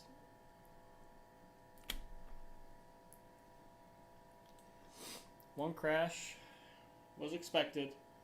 We might even crash again depending on how long this brew day is, but we are mashing out right now. So we're trying to hit 170 degrees. We're at 155 right now.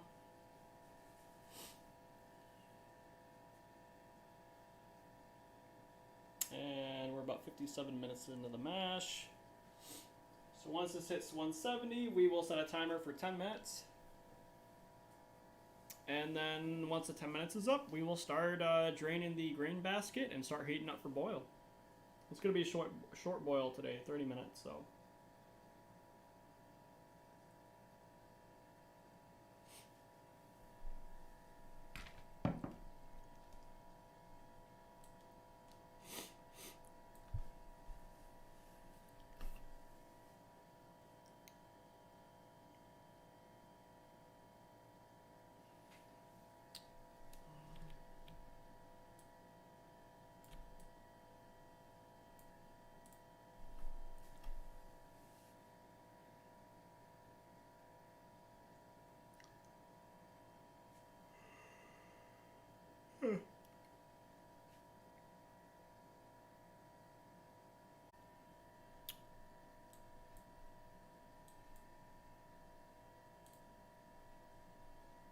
We crashed again.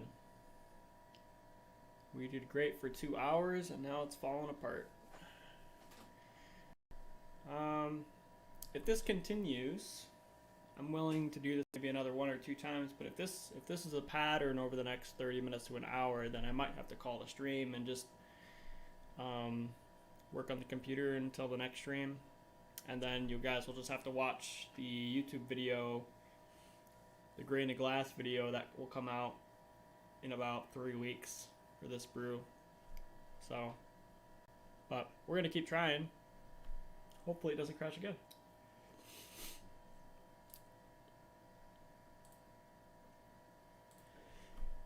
Oh, excuse me. Okay, let's pop out chat.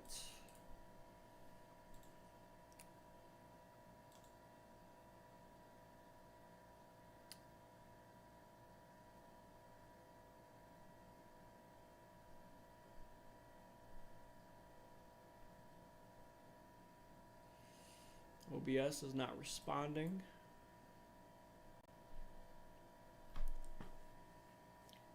OBS is crashing now. I don't know if you guys can hear me at this point, but looks like OBS is crashing now. My computer's still up.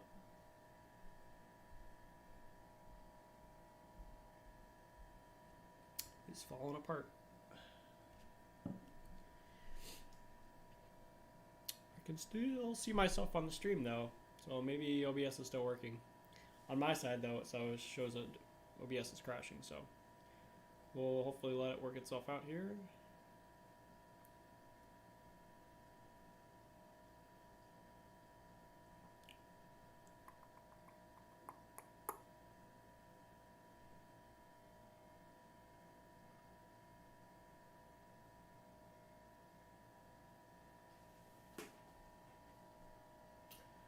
We're at 167 right now, very close to mash temp, so we'll just start the mash temp now.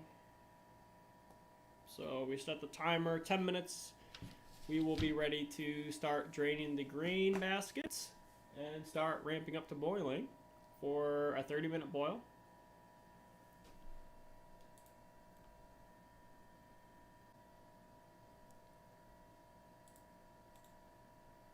Okay, so that was OBS. That was not my computer. So that was a quick one.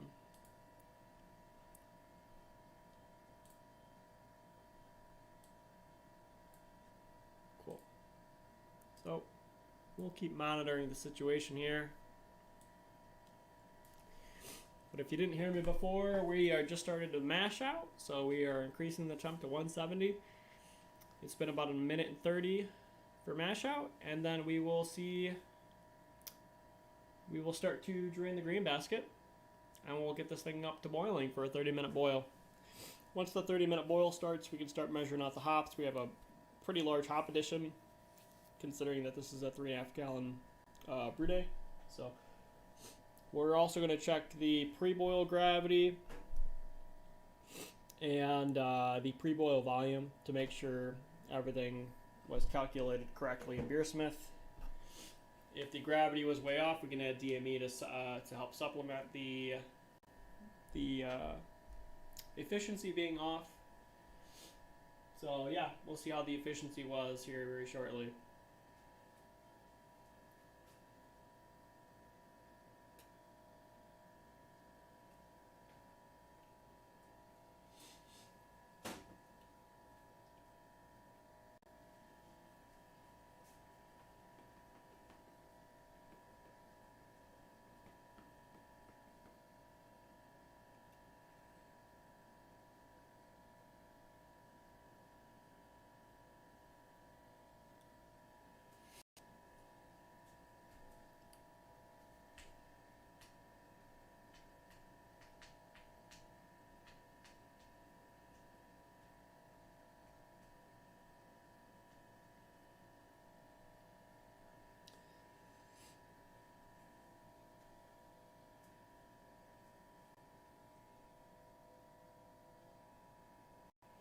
I'm going to go grab my yeast and my hops. We start warming up the yeast a little bit to room temp, so I'll be right back.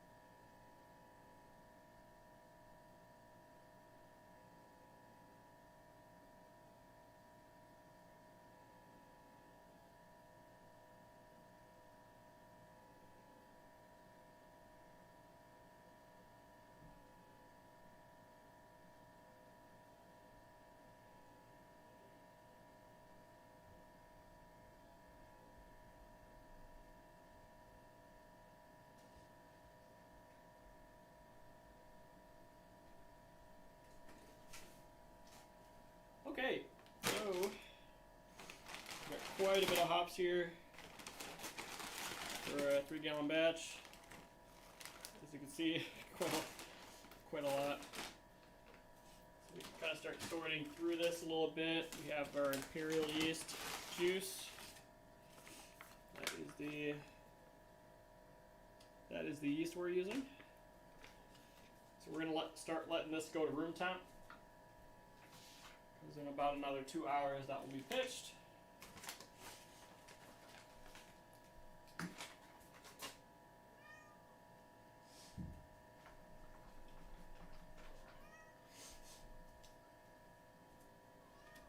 So we're about 5 minutes in the mash out, by the way, so we got another 5 minutes left here. So we have El Dorado, Centennial,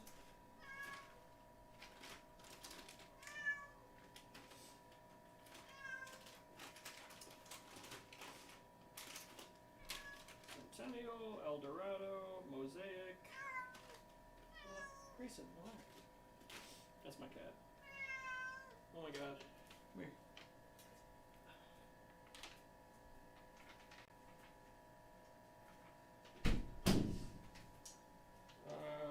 Mosaic, Willamette. Where is it? Here it is. Citra. Yes. Okay, so for the hops we're using Citra, Willamette, Mosaic, Centennial, El Dorado. The rest will be dry hopped. And it's all the same except Lateca, which is a New Zealand hop. So this can go back in the fridge.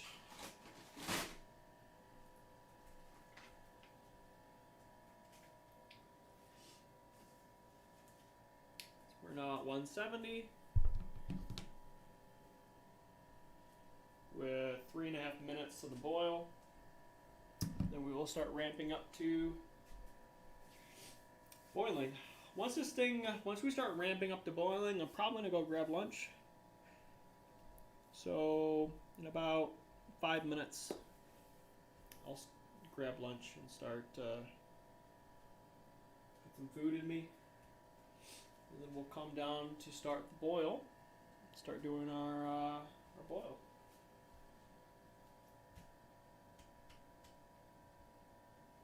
Actually, about 10 minutes probably. So you gotta check some gravity readings.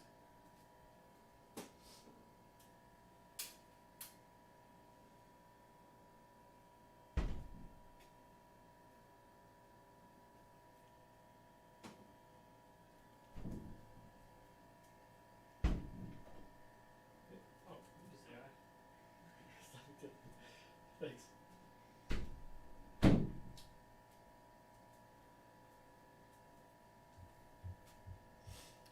My wife is the real MVP. She actually brought me lunch, so I'm gonna eat while this is finishing up here.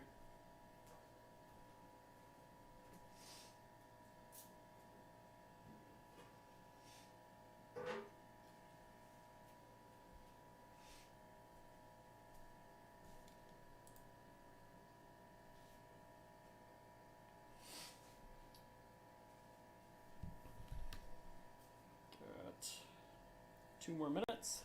Let's start getting this in position to lift the grain basket.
If you're just tuning in, welcome to the stream. We're finishing out mash out right now. We're going to start draining the grain basket. And we'll check gravity. See where we're at.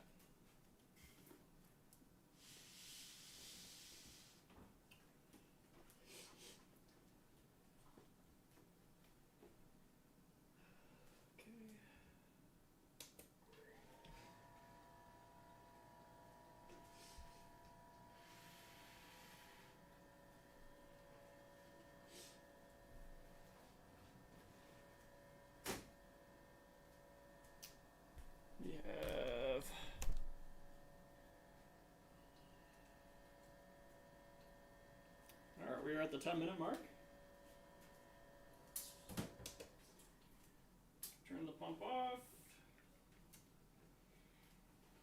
This is the first time we're trying out the wench.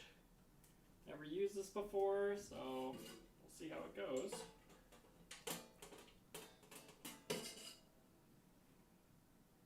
I'm going to give it one last stir. Make sure the proteins can get in the mash, in the water, in the wort.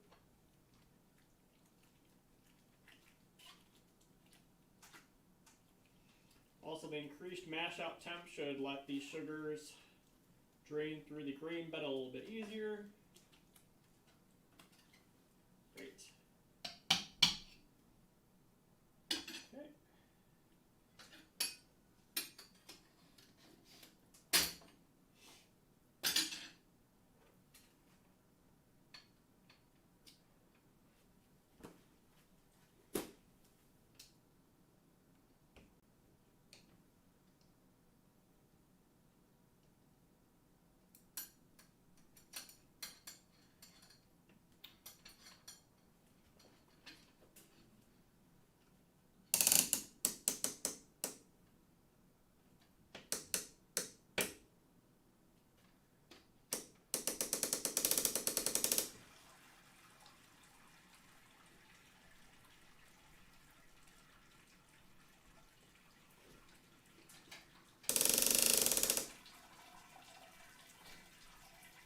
letting this drain. We're going to increase the temperature to boiling. We're going to keep the pump off for now.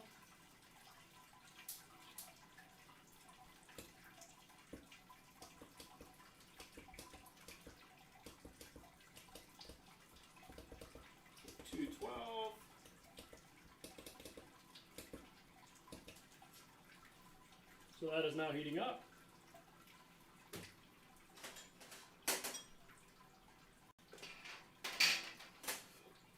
Put the feet in, put the grain basket.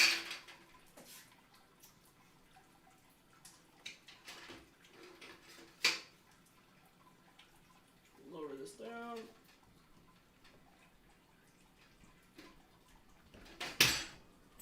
Cool.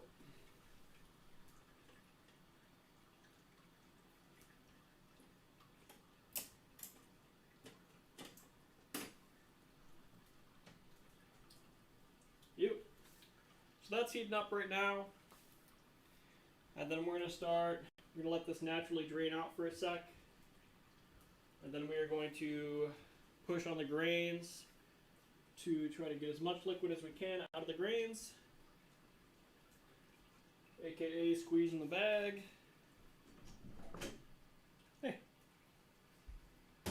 Is it like really wet? Yeah. Okay, thanks.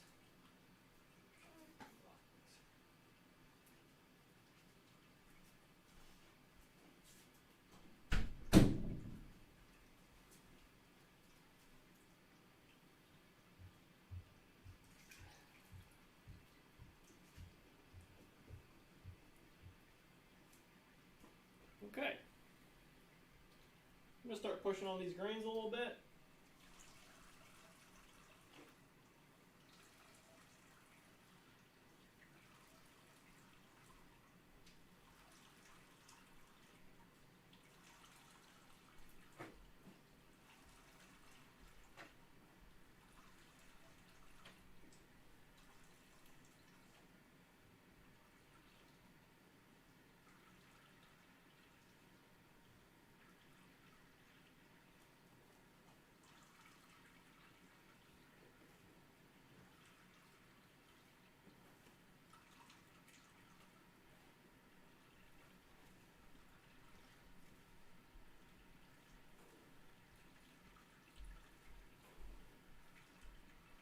Okay. So we pushed on that. We'll see how our volume's at. Should be good though.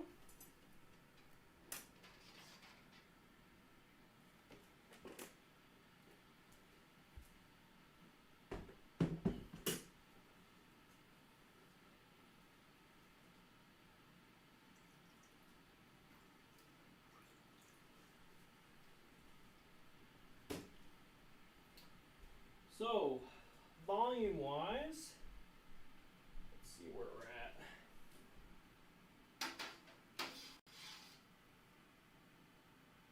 We're at 4 gallons exactly. And our target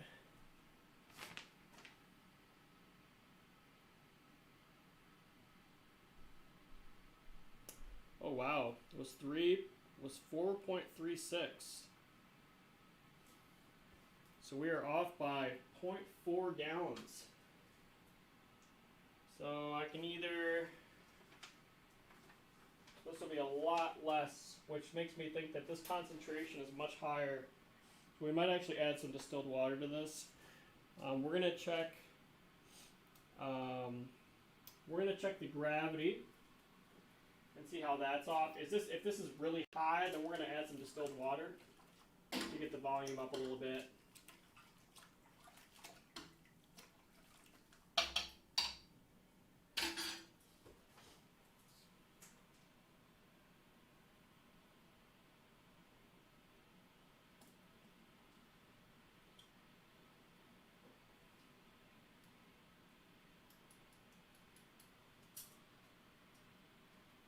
Let that cool on the refractometer for a sec. The color looks great. I will show you guys in a second what the color looks like. Just gonna take a short clip.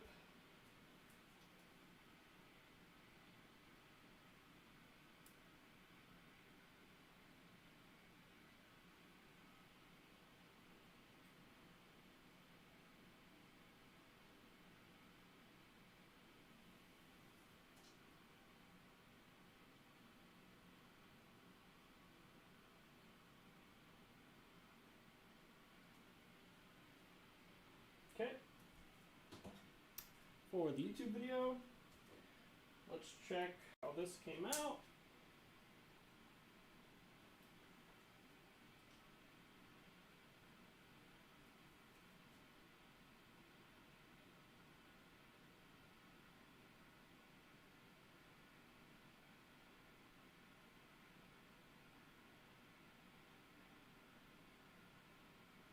Well, 13.2 bricks. Be right back. I'm going to see where that's at as far as gravity goes.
Okay,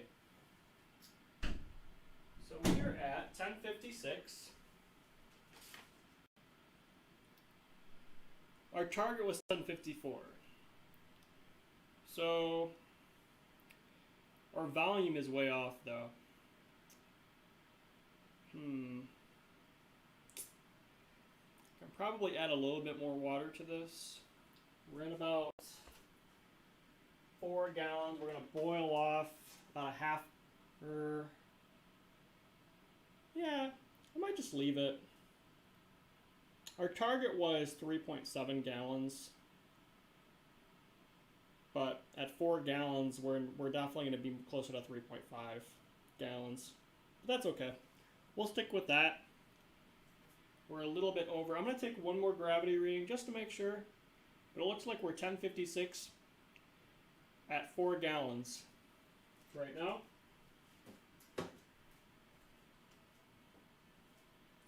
Just going to get a clip for the YouTube channel.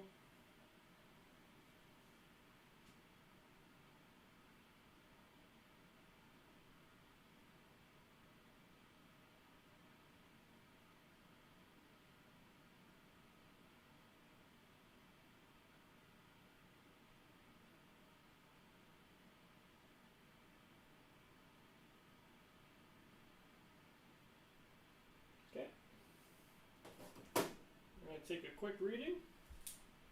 One more reading just to make sure we're good. And then we will probably just let this heat up to boiling.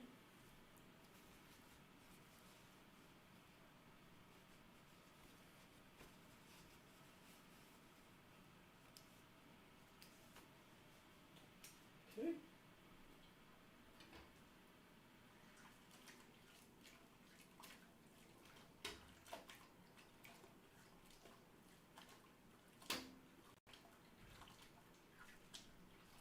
You know what? I didn't think about all the liquid in this pump. We are fine. I am not worried about it. I don't know why I didn't think about it, but we have about a half gallon, actually. We have about a half gallon in these pipes, or in the tubes and the pump. So really we're at about 4.5 gallons. So our efficiency actually was a lot higher than was calculated, which is good. So our efficiency was high. We have actually more volume than what was anticipated. Our gravity was a little bit higher than anticipated, which is fine. I'd rather have it higher than lower. So actually, we're fine. I'm going to take one more reading.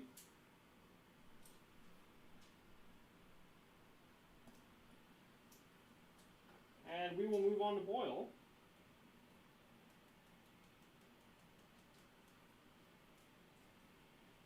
let that cool for a second.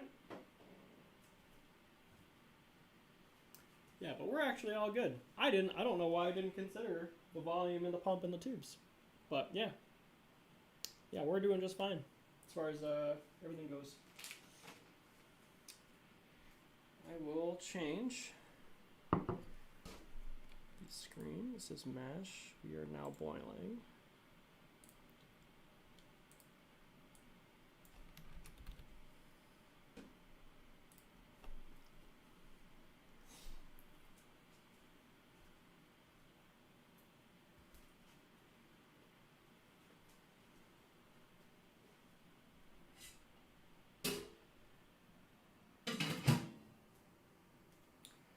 We are going to put the hop basket in now.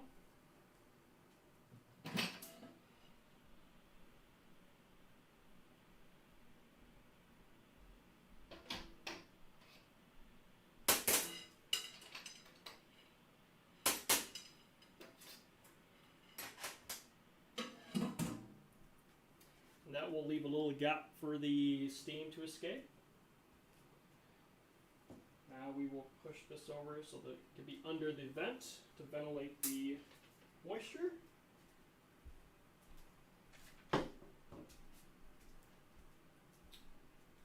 Okay.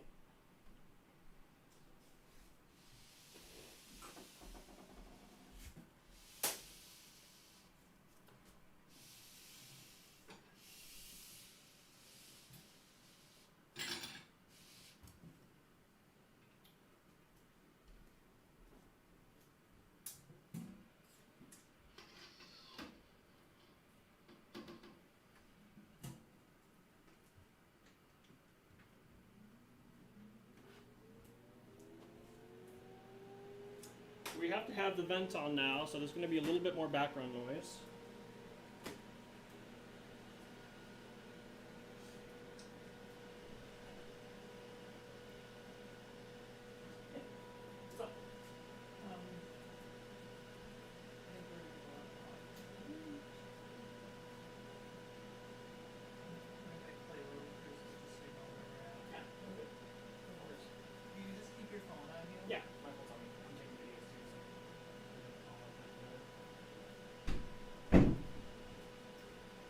Okay, so we have the vent on, we have the gravity all set. I gotta take one more reading. This has been cooling, so let's take a look at the gravity and see where we're at.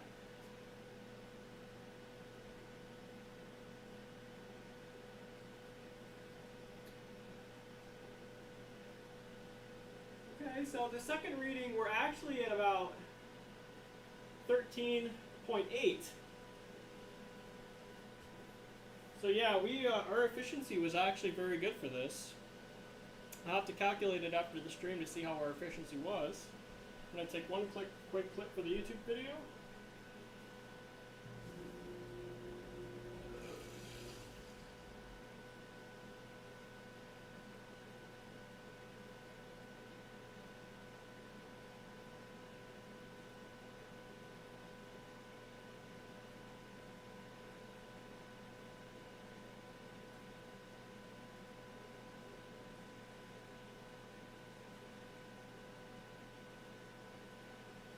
Okay.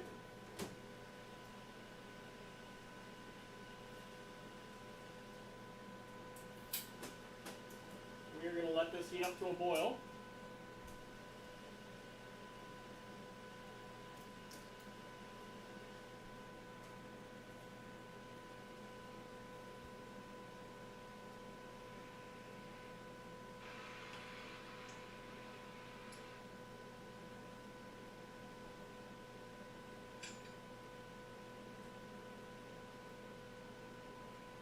Okay. Yeah, so we're going to let this heat up to a boil. And then we'll set a timer for the boil. It's going to be 30 minutes. And then we'll start doing our hop additions. I'm going to run to the bathroom, grab something to eat, so I'll be right back.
Okay, I am back. Looks like we're about to hit boiling. Not quite yet though. What is this tab?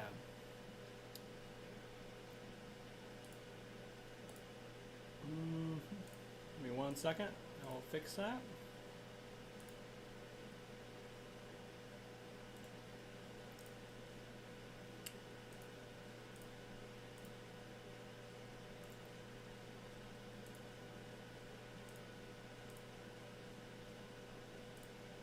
There we go.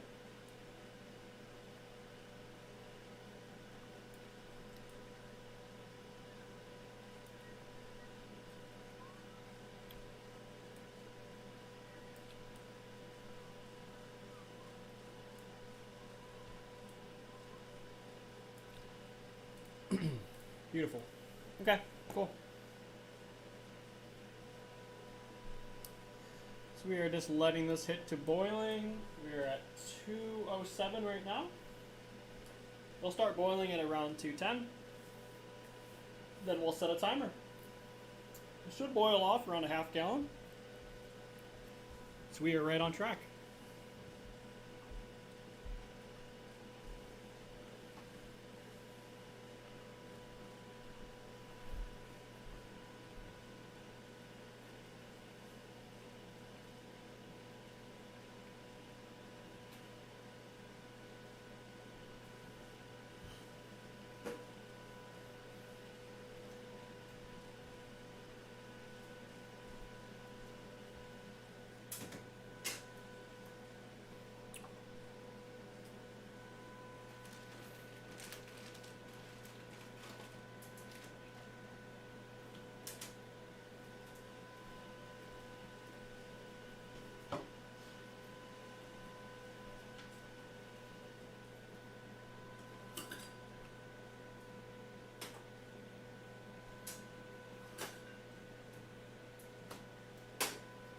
We're going to start measuring out our hops just to make sure we're ready.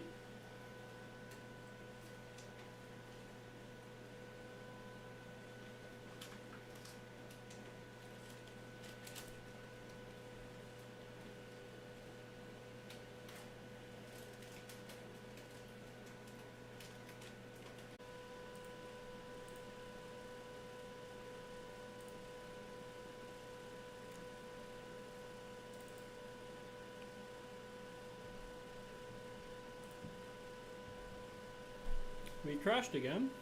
It's a third crash.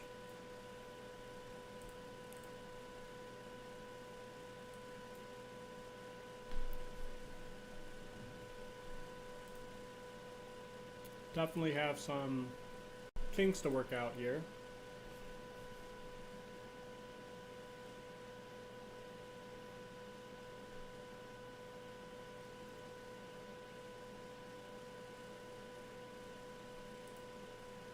Getting the chat up and running, so give me 1 second.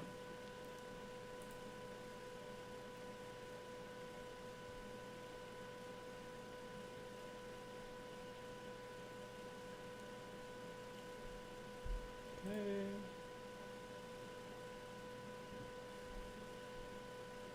All right. We now can see the chat.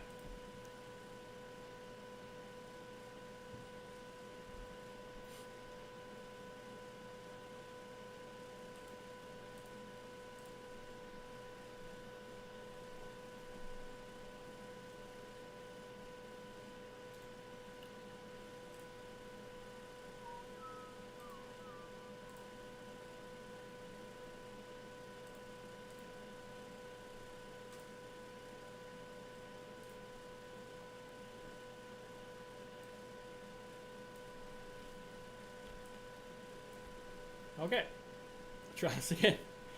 3 crashes and 1 OBS crash, so quite the day. All right, we're gonna keep measuring our hops here. We're doing Mosaic next. It'll be 0.75.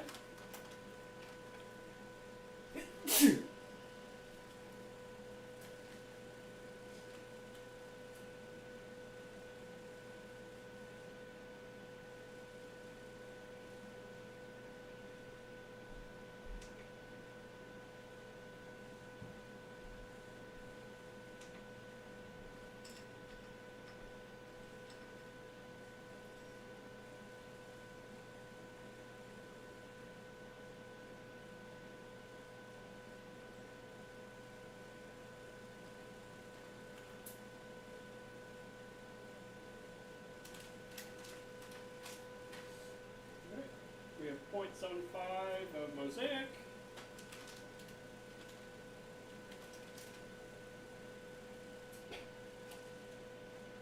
We have Centennial, 0.75 of Centennial.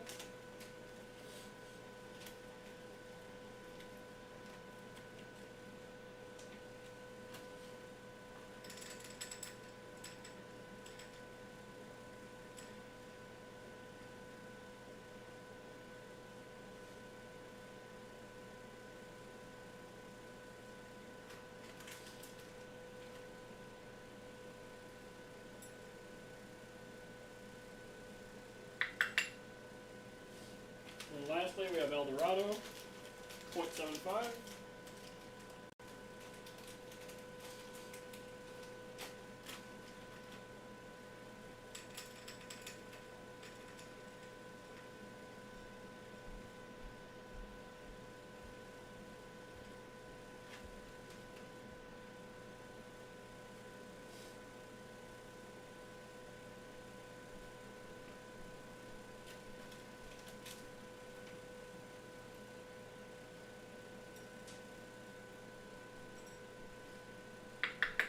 Alright.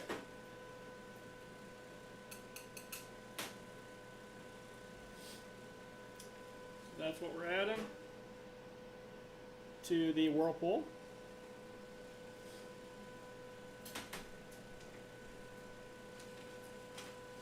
We are at boiling now.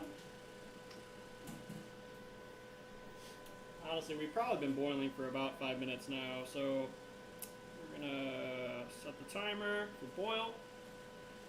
We're gonna do 30 minutes.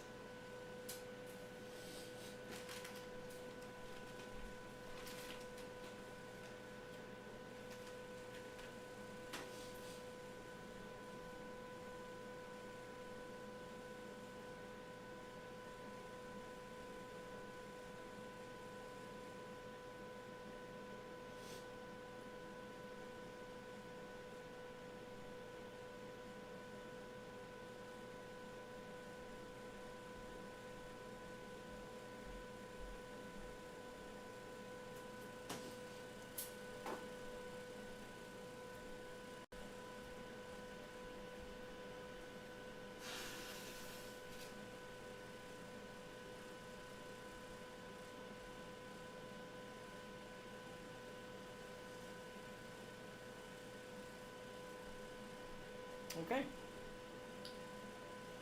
So the boil started. We're going to boil for 30 minutes. We're going to whirlpool for 15. And then we're going to be all set. So I'm going to start cleaning out my fermenter with the Star Sam. And then at 15 minutes, we're going to start running boiling wort through the pump and all of the tubing to sanitize all the equipment.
got sanitizer in the fermenter.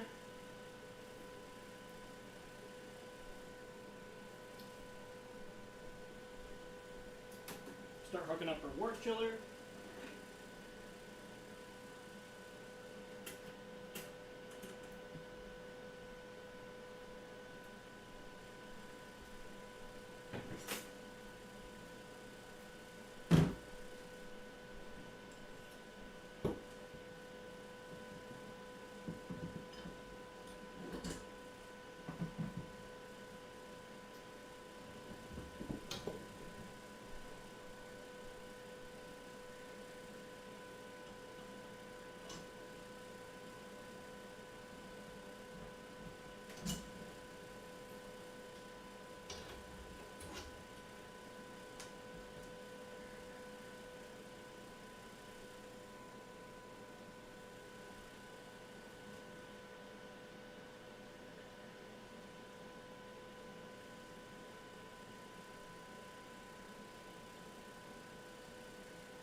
Just taking some clips for the YouTube video.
Just positioning this kettle a little better. The wort out on the the plate chiller is a little small.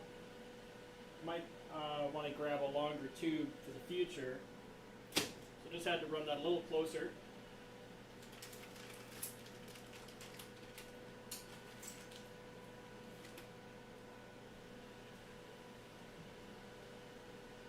We're definitely going to want to clamp that down.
Plate chiller's all set up.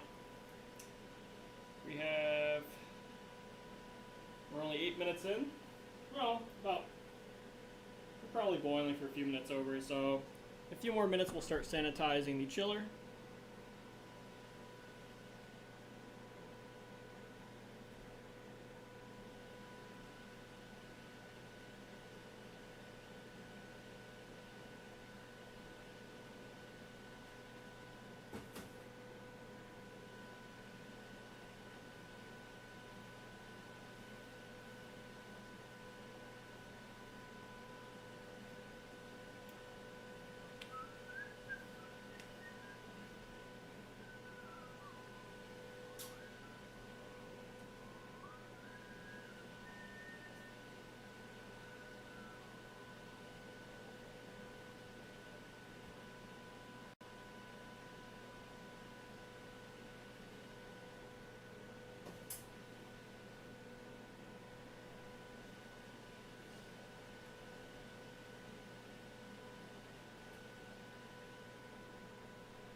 Okay, we can start sanitizing the chilling equipment and the pump. Smells like beer outside, does it really? That's awesome.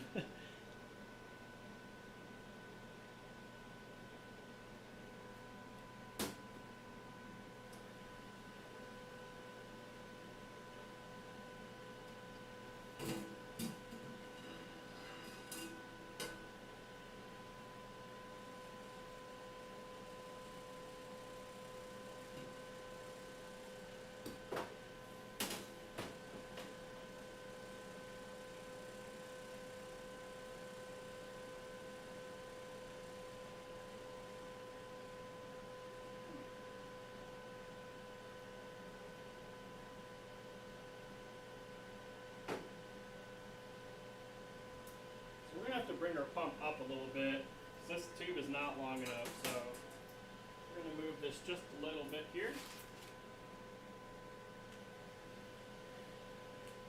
It's good to know I might need a little bit of a longer hose.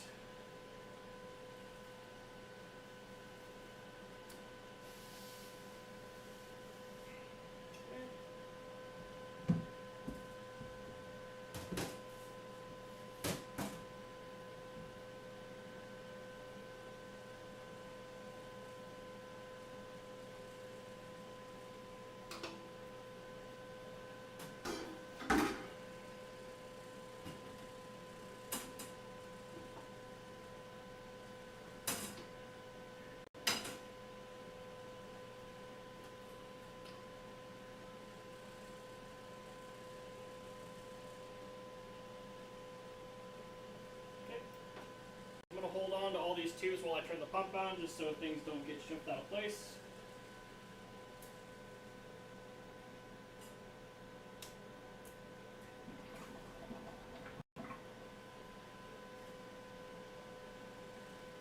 There's no leaks.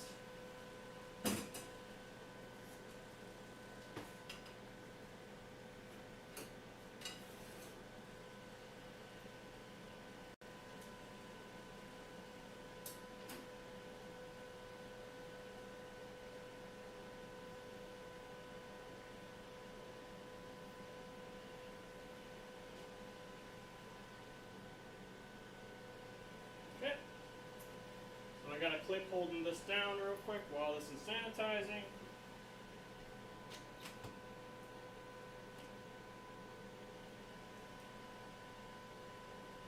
You'd say your vent is working. Awesome. I'll have to run out there and smell it if I can catch it.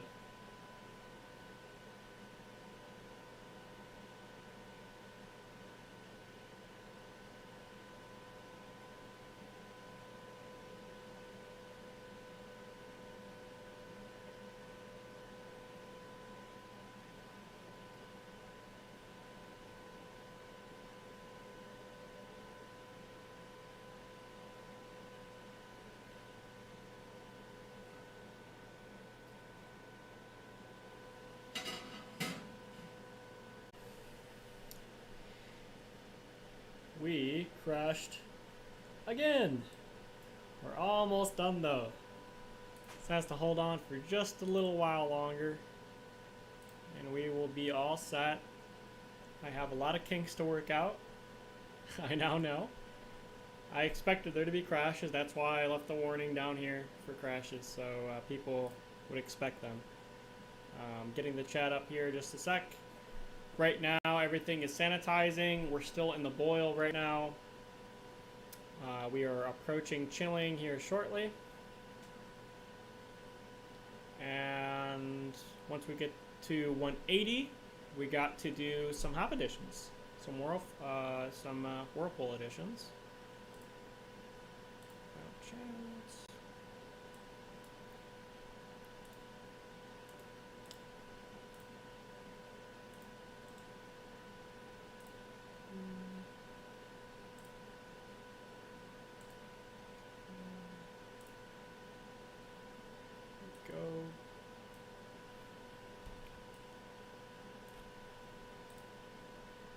Alright. Hopefully that was the last crash for the day. We probably have about an hour left of everything, and then we gotta start cleaning. I'm not going to stream the cleaning. I'm actually going to make a YouTube video on cleaning the Clawhammer system. Might use that as a video, might not. Not sure yet, but I'm going to record it just in case I want to. I really want this to get up to boiling again. It dropped quite a bit when I turned everything on.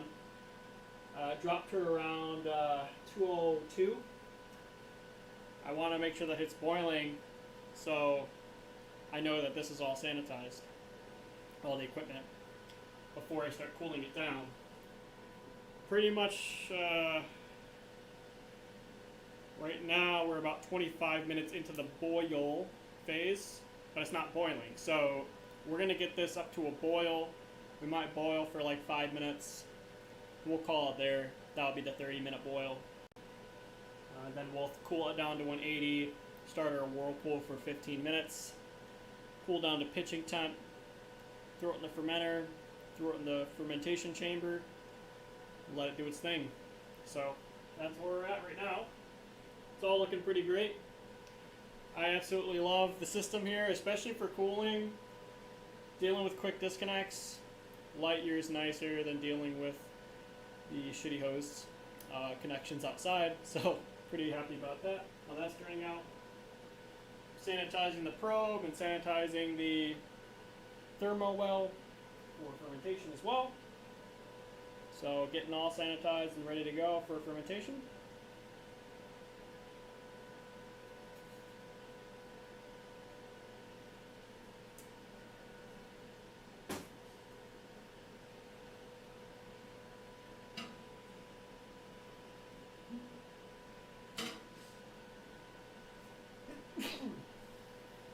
Excuse me.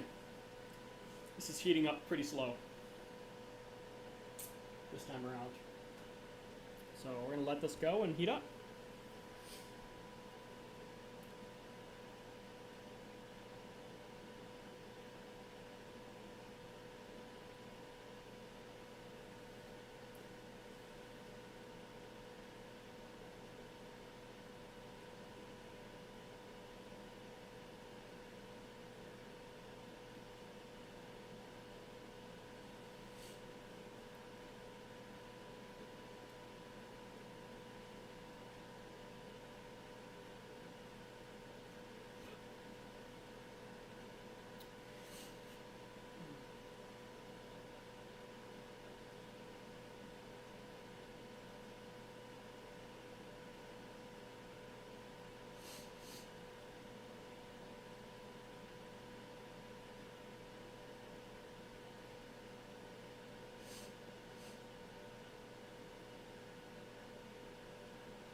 Welcome to the stream. If you're just tuning in, we're finishing up the boil right now.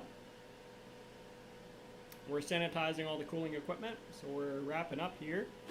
Within the next hour, we should be all set.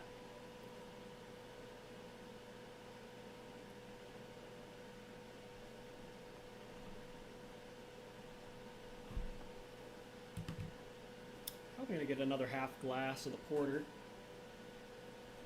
Be right back. Actually, I might do the IPA next. Yeah, I'll do the IPA. Be right back.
Okay. Got a Mosaic IPA. This one is, the beer I'm brewing now is replacing this one. This one's nearly empty, so really just polishing off this keg. We're about 205.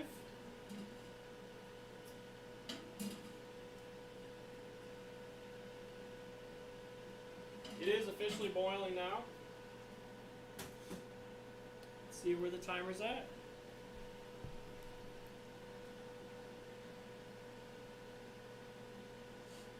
Timer's at 25. We're going to let this go for another 5. We'll let it go 5 over. That way I know everything's all nice and sanitized. And then we will start cooling this to whirlpool ignitions. Which we got a whole mess of hops to add. And yeah, it's looking, the color's looking great. So I'm liking how that's turning out.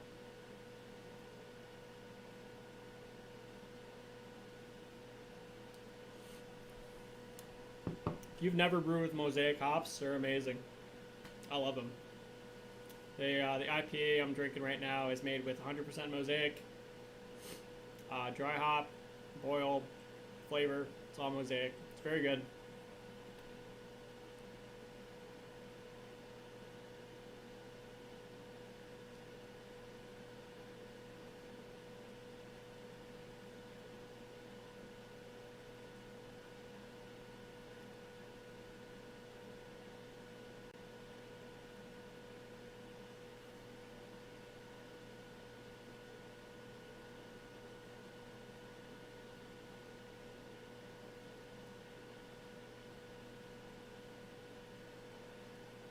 What got you into brewing?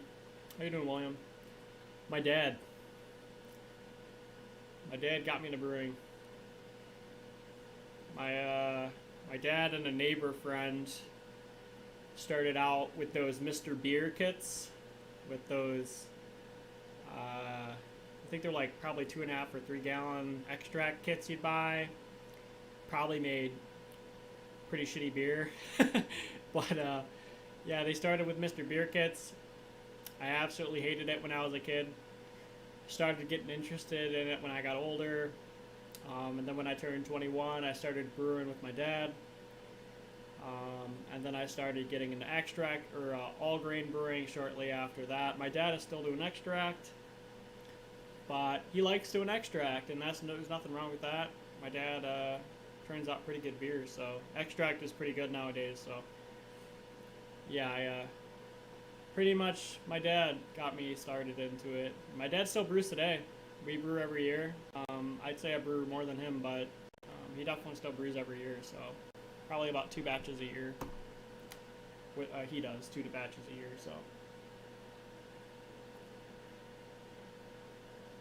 What about you, William?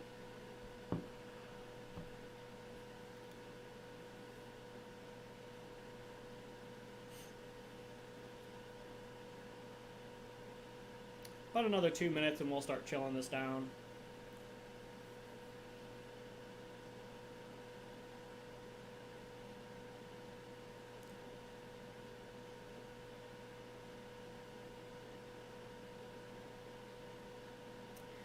Your friends moved on to all grain? Yeah. I have friends, but none of them really like to brew beer. Everyone my age, around my age, they don't brew. I've tried. I get them over during a lot of brew days, and sometimes they express interest, sometimes they don't. But I'm gonna make it my life's mission to get more people into brewing, locals, and people in my local neighborhood, and also my friends, because it's a lot more fun if you got a bunch of guys brewing at the same time. That's pretty sweet. Partial mash with extract, yeah. You know, like the little tie off little bag that you, it's like the tea bag thing. Yep. Yeah, your extract is your base malt, and then your the rest of it is just your specialty grains.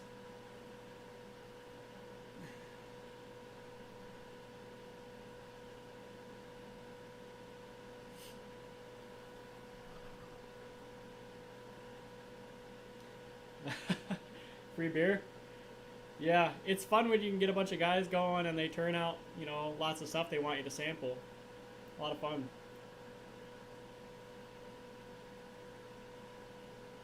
I'm not really part of any homebrewing clubs. I'm just kind of by myself with this hobby. But I'll probably get involved in a club. I'm trying to form a club actually in my local town. But right now it's just me and a bunch of friends in that group. And I think me and some older guys, they all brew, but trying to get some locals into it. Probably going to put up some signs in our local library and stuff like grocery store. See if I can get some people interested. See where we're at. Okay. So we're about 5 minutes in. I'm going to turn off the heat. We're going to start cooling this down to 180. The plate chiller cools really, really fast, so I imagine this will go pretty quickly.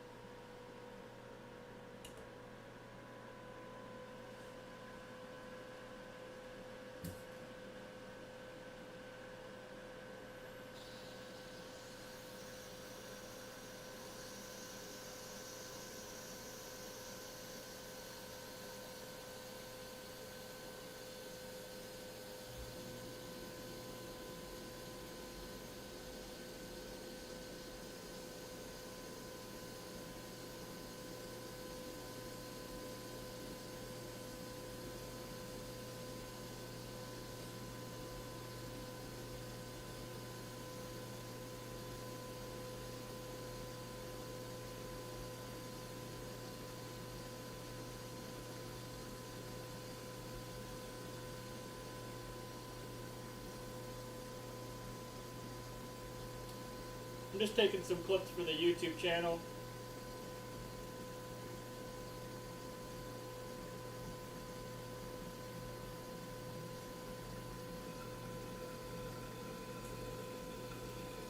Gonna be making a video on this beer. We just gotta cool it down to 180, so it's already 187, so we gotta kill this pretty soon here. Just gonna kill it now, see where we're at. 182. 180. 178. As long as we stay over 170, we'll be fine.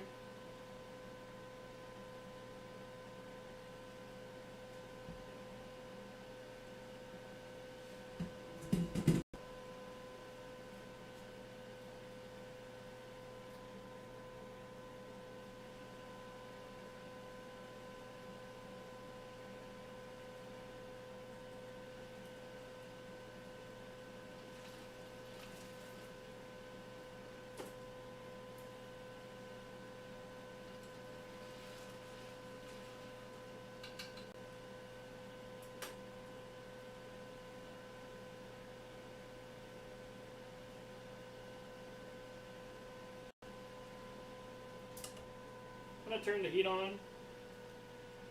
It hit 171. I want it a little higher, so I'm gonna turn the heat on, let this get up a little bit higher. And I'm gonna set the timer for the Whirlpool editions here.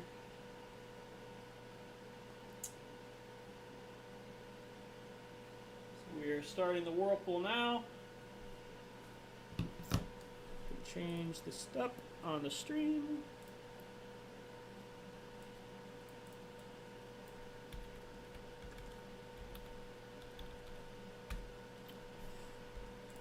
Cool.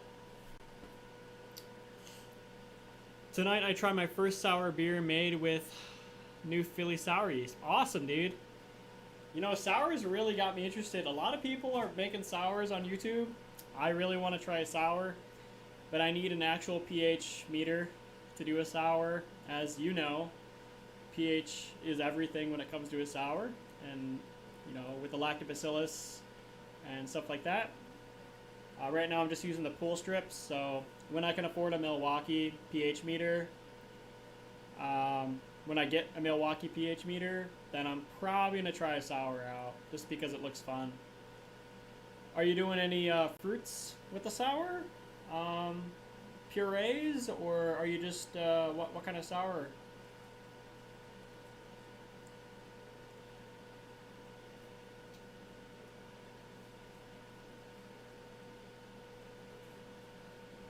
I'm going to put the lid back on too. So it helps with the temp increase. I'd like to get this a little hotter. It's still over 170, so we're okay, but 180 was my target, so.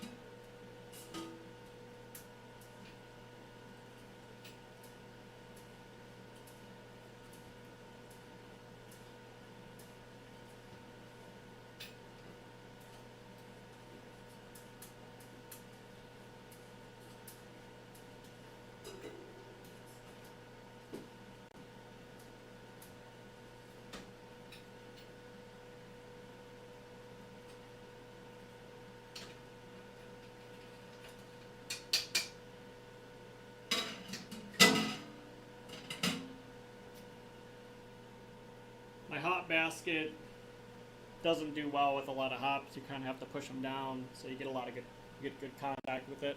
So I'm gonna probably do that every few minutes.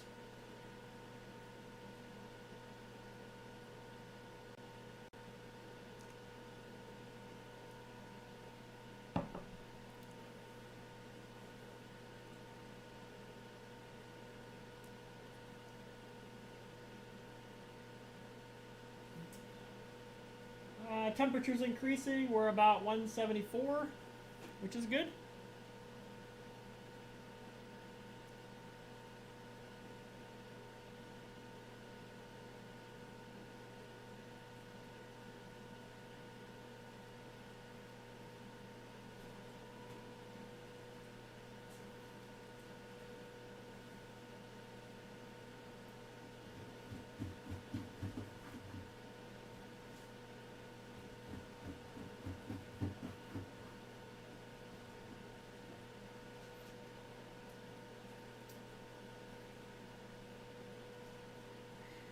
Pretty basic recipe. Love sours. You're so-so on them. Yeah, for the sour stuff, they seem more fun to brew than it does to drink. If I do a sour, I'm probably gonna do like a 2-gallon sour. I think that will be plenty of beer for me for as far as sours go. But I've yet to try like quote-unquote good sours. So I want to try some good sours to see if I like them. Because I'd love to brew one. I might just brew one just for the YouTube channel, so I might just do like a 2-gallon or something. So I gotta go grab a drill for the aeration. Be right back.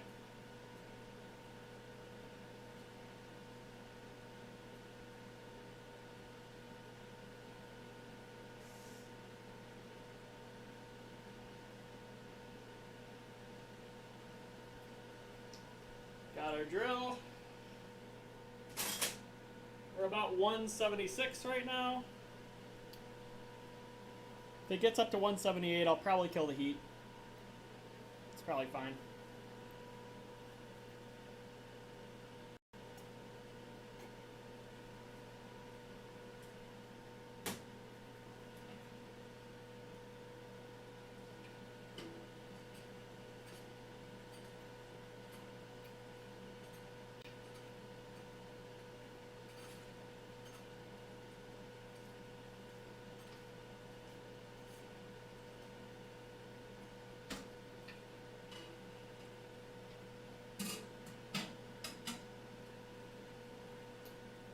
We're at 177.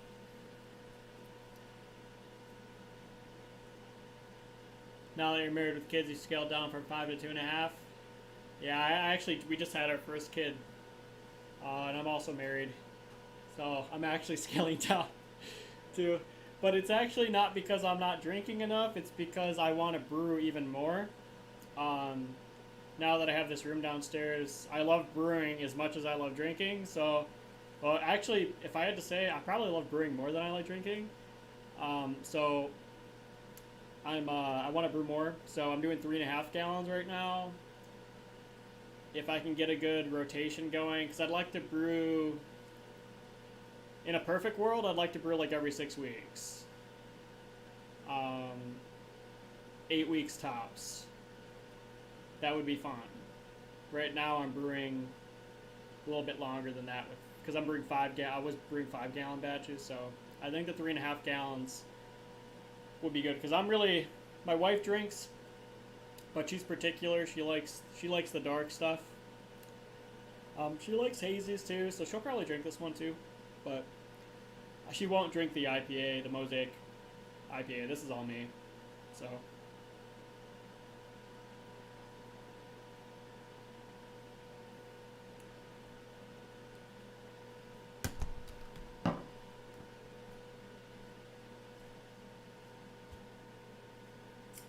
Alright, we're at 179. I'm gonna kill the heat.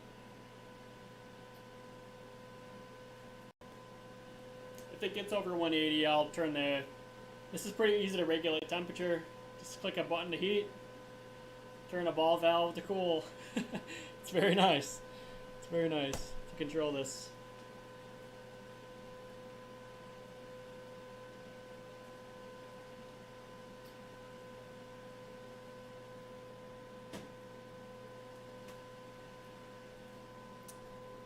Four to 6 weeks. Yeah, 4 weeks would be fun. I'd love brewing every 4 weeks.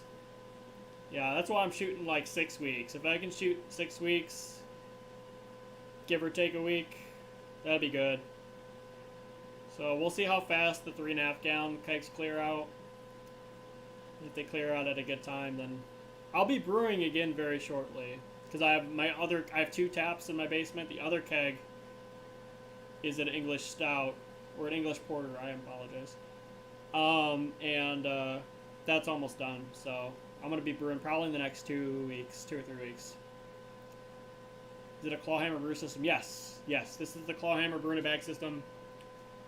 If you're looking for a Clawhammer review to learn more about the system, I have a video on my YouTube channel. Surprisingly, it's my best video that I've made as far as view goes, so check it out. I think it's a good resource for most people looking at the Clawhammer system. So if you're interested, check that video out.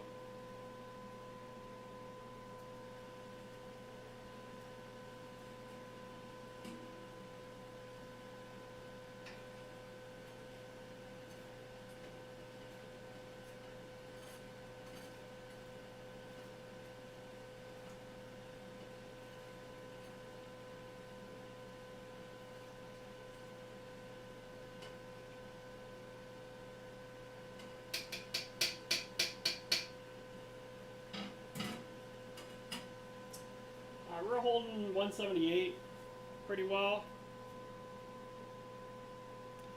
We're approaching the 10-minute mark, so we got about 5 minutes left. You can whirlpool for 10, but I'm going to whirlpool for 15. I don't mind, buying all those hops are expensive. You want to make sure you're getting your money's worth. You'll watch it tonight? Cool. Yeah, check it out. I'd recommend it. I also have a video on my channel talking about comparing the 10. If you're looking at electric brew bag systems, I got a video on that as well on my channel that goes over that. Not in great detail, but it's a good like first resource if you're looking at electric brew bag systems. It's a good like first resource to see what's out there and other manufacturers you can start looking up. But I think Clawhammer is probably the best bang for your buck as far as quality of components and how it's modular. They also have a 20-gallon 240 volt system too. So yeah, I'd recommend it. A lot of people I watch on YouTube, it's funny because I bought the Clawhammer system and then within like a year, a lot of my favorite YouTubers started using the Clawhammer system. The apartment brewer now uses Clawhammer. I can't remember his name, but there's a guy that does every BJCP style guide, 1 beer a week. He's doing all the brews, all the beer styles. He uses Clawhammer. So it's getting out there. I think it's a serious system, so I'd recommend it.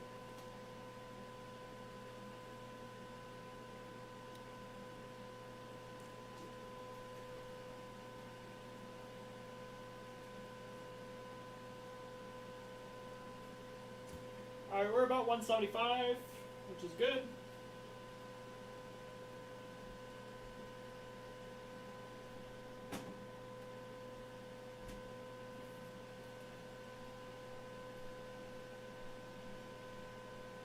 About 12 minutes, so 3 minutes left. And then we'll start cooling this down to pitching time. Pitch the yeasts. We're pitching Imperial yeast, juice, A38, and then we'll take a gravity reading and see where we're at for gravity. The homebrew channel guy, yep, that's it. Yeah, he's awesome. I love that channel. It's such a good video. It's such a good idea. I wish I thought of it. I really wish I thought of it. So it's a great idea to really experiment and try, but you'd have to make like, if you're brewing every week, that's serious. Like you need to either have an insane bottle storage system thing, a ton of kegs, or you need to be brewing like 1.5 gallons every week, or he's just probably giving it away at this point. I mean, well, I'm assuming his wife drinks too, so that might help, but yeah, that's a lot of beer. Kvike? No, I haven't tried Kvike. I want to try Kvike.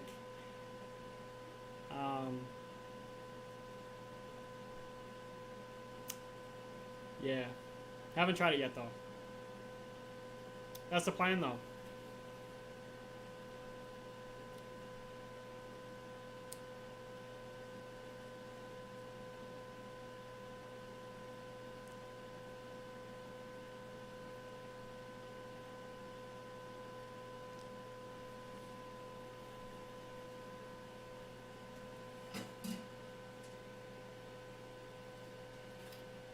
We're about 173 right now, but we're so close to the end, so I'm just going to leave it.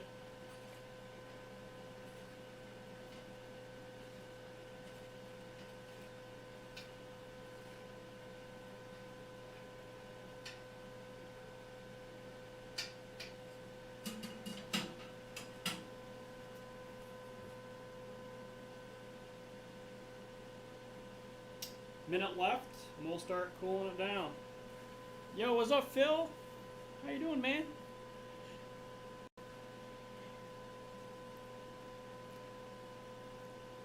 We're actually wrapping up for the day. We're chilling this and then throwing it in the fermenter, and we're all good to go. You missed nearly 4 hours of brewing excitement.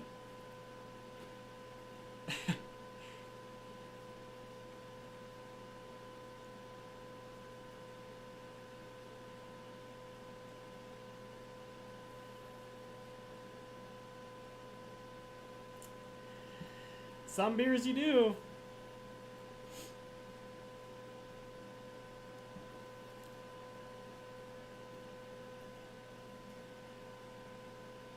Alright, so we're going to start cooling this down to pitching temp.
Taking some clips for the YouTube channel.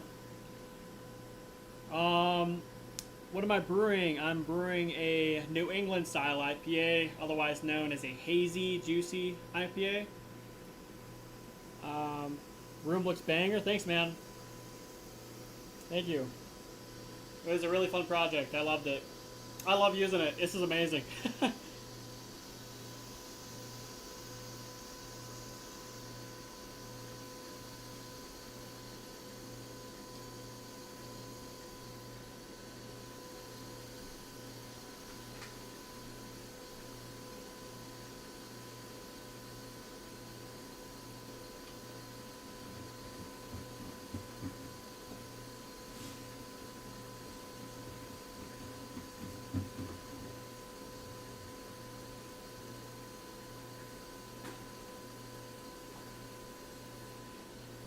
Alright, so we're cooling down.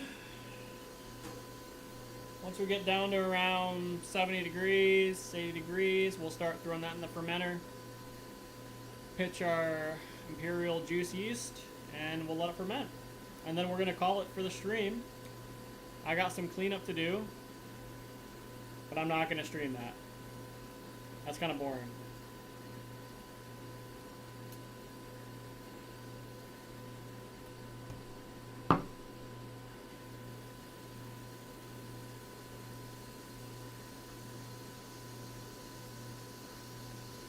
What's my wife's thought? She loves it. She's sick of me brewing in the garage and leaving my fermenters upstairs, so she's happy that I got a space to do it. So, and if you watch my DIY series on me building the room, the last video I actually talked about expanding into a tap room. So my basement is going to be essentially a brewery at some point in my life. She was all for it. She thinks a tap room would be sweet in the basement, so my wife is pretty chill about that kind of stuff. She likes it. She drinks beer too, so you know, she don't mind. Worst part of brew day is cleanup. Yes, I agree. Cleaning up is not fun. It's a necessary step though. We're at 110 degrees. We got a little bit longer to go here.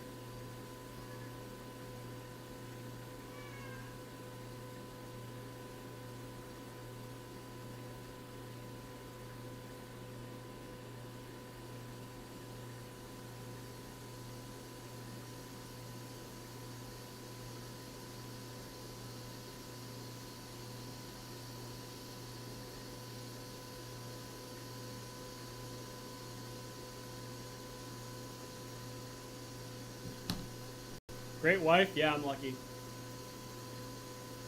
Yeah, I'm a lucky guy.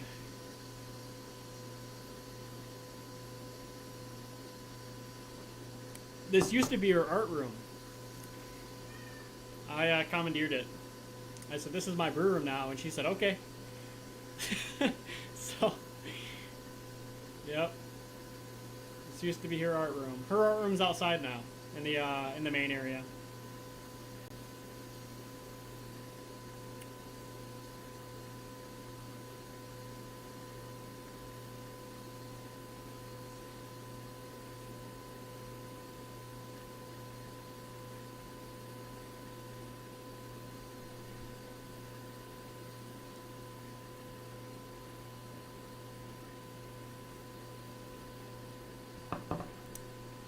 Have to clean the kegerator lines. That's annoying. Yeah, cleaning keg stuff is annoying too. Technically still an art room? Yes, I agree. I agree, Phil. This is a craft.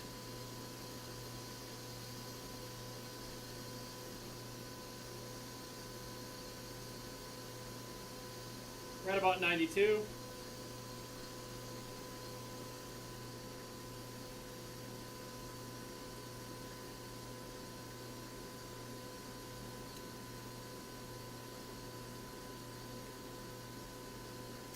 Drinkable art, I agree. I have an appreciation for this type of stuff. Do you go to a lot of breweries in California, Phil? Or I'm sure there's a billion of them. I'm sure San Francisco, there's a ton of really awesome beer. Really great beer over there. If I ever went over there, if you ever get married or something, definitely want to hit a bunch of breweries over there.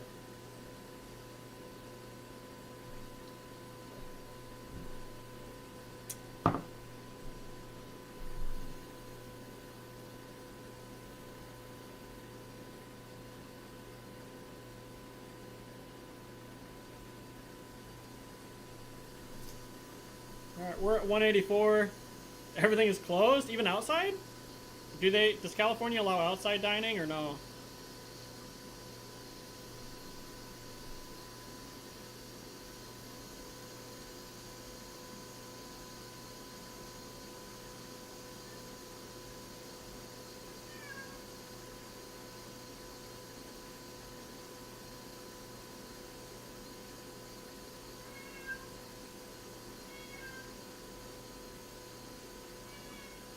Yeah, I recommend 70 degrees.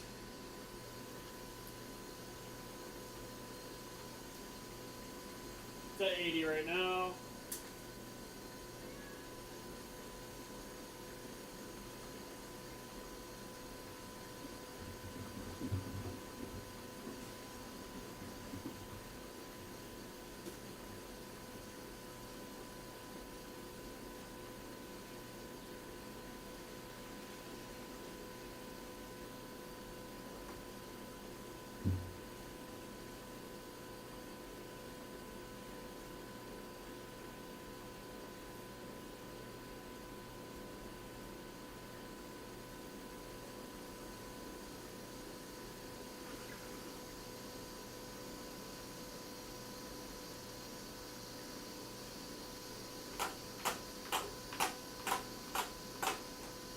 Aerate, pitch the yeast.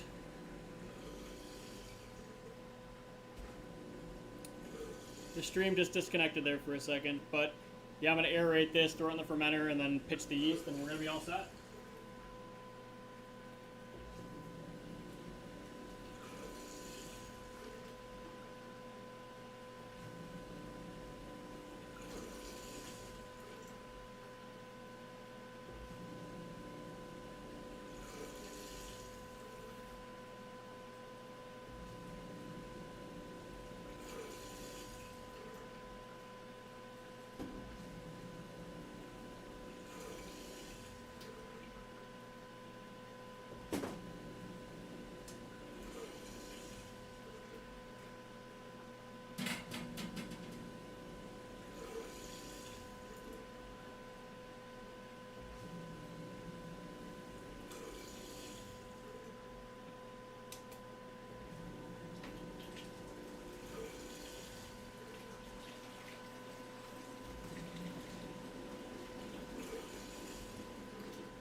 Actually want to get a clip of this for the YouTube video.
Now we're just pitching in the fermenter.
We're just under 3 gallons, so I'm trying to collect as much as I can here. I think we boiled off a little bit more than we expected.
Okay, that about covers it.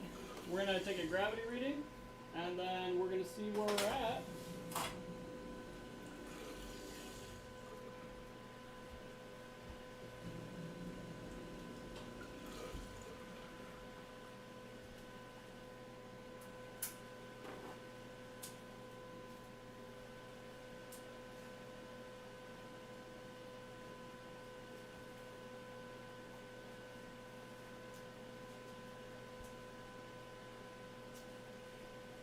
We're about 3.1 gallons.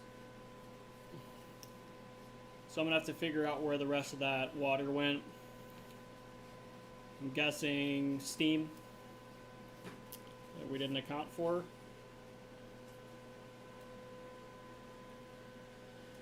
Our target was 3.7, so we're about a half gallon off. So we lost a half gallon somewhere, so we'll figure that out later.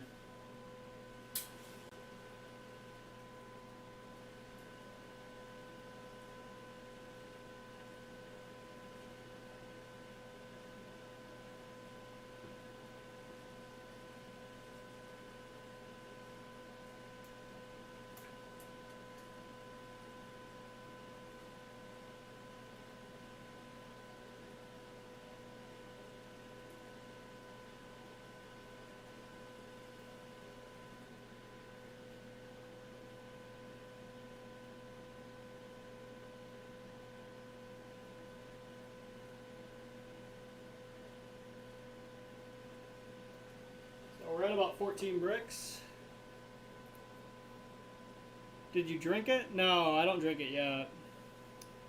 Right now we're just trying to figure out how much sugar is in the grain and what my efficiency was.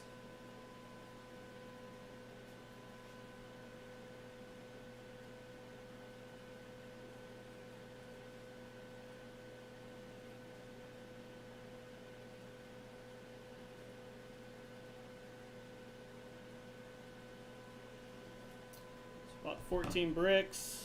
We're going to take one more reading.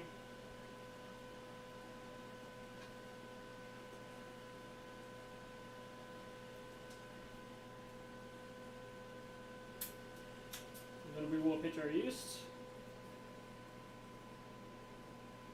Oh, the other half. Yeah. No. Definitely not.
About 14.2 bricks.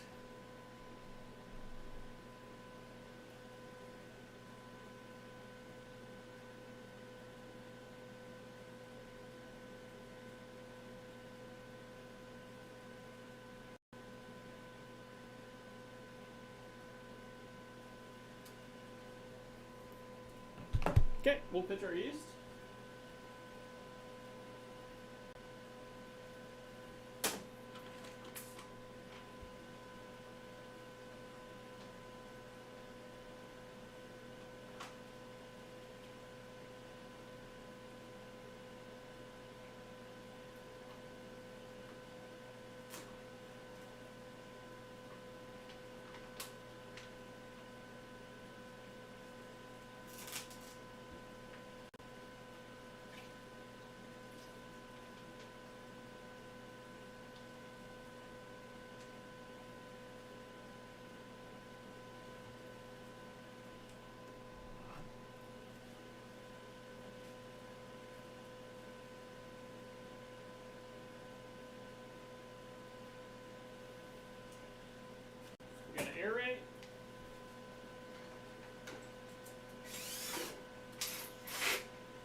pretty much covers it.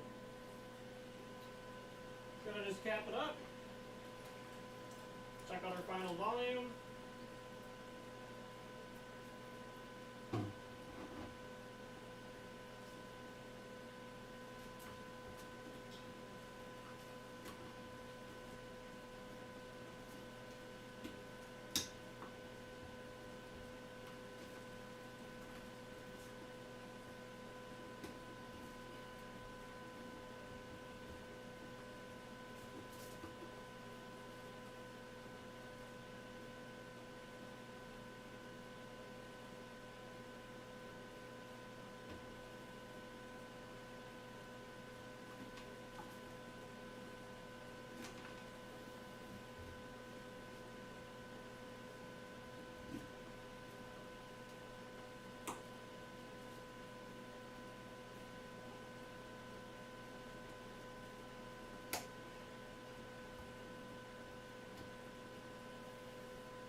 Then we just gotta throw it in the fermenter.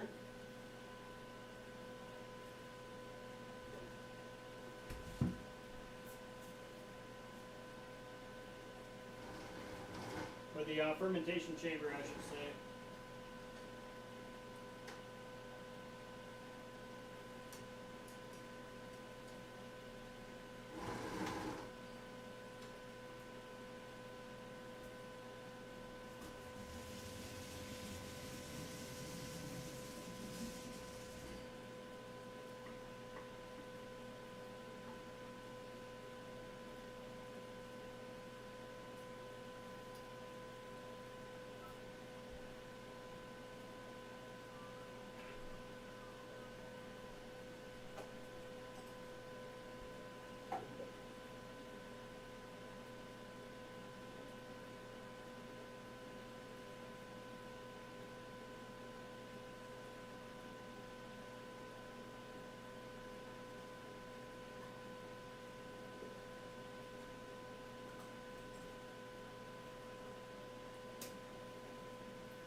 Okay.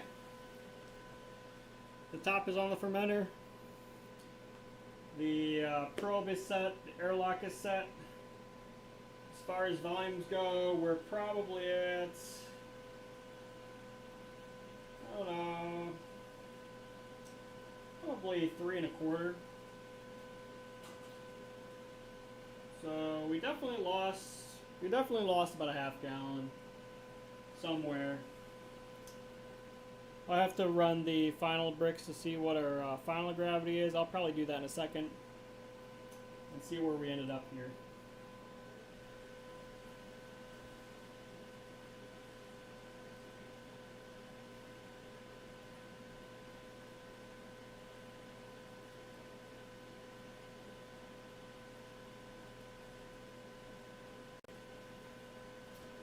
I'll be right back.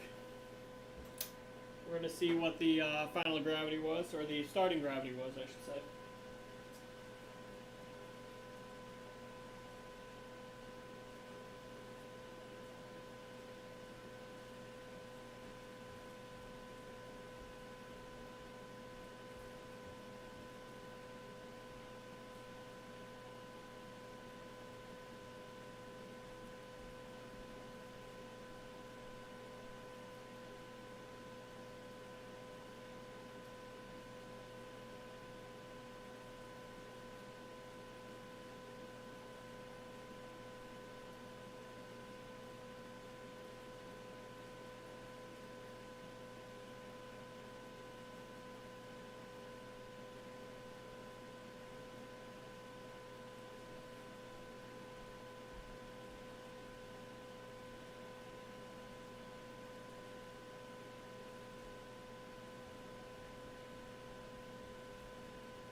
Okay, so we are at 1060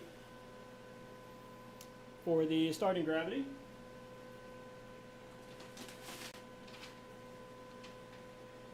Our estimated original gravity was 1060. So gravity-wise, we did great. Efficiency-wise, we did great. I have no idea where that half gallon of water went. But if we would have had it, obviously we wouldn't have hit our gravity. So I'm guessing my beersmith needs to get tuned somewhere. I will have to figure that out. But our pre-boil volume seemed to be correct, so I'm a little confused where that half gallon went. But yeah, but that's gonna about cover the stream. Overall, good brew day. No big issues besides missing some of the volume at the end. We should end up with about 3 gallons of wort at the end. We can account probably 0.2 gallons will be lost during fermentation. And so we're going to have about 3 gallons of wort, which is fine. 3 gallons is fine. Not too worried about it. Anyway, thanks for watching, guys. I appreciate it. This is 4 hours and 8 minutes. And now I got about another 2 hours of cleaning to do. So thanks again for watching, guys. And I'll see you in the next one. Oh, by the way, make sure to subscribe to the channel if you haven't already. And like the stream. I'd appreciate it. Anyway, see you in the next one. Thanks, guys.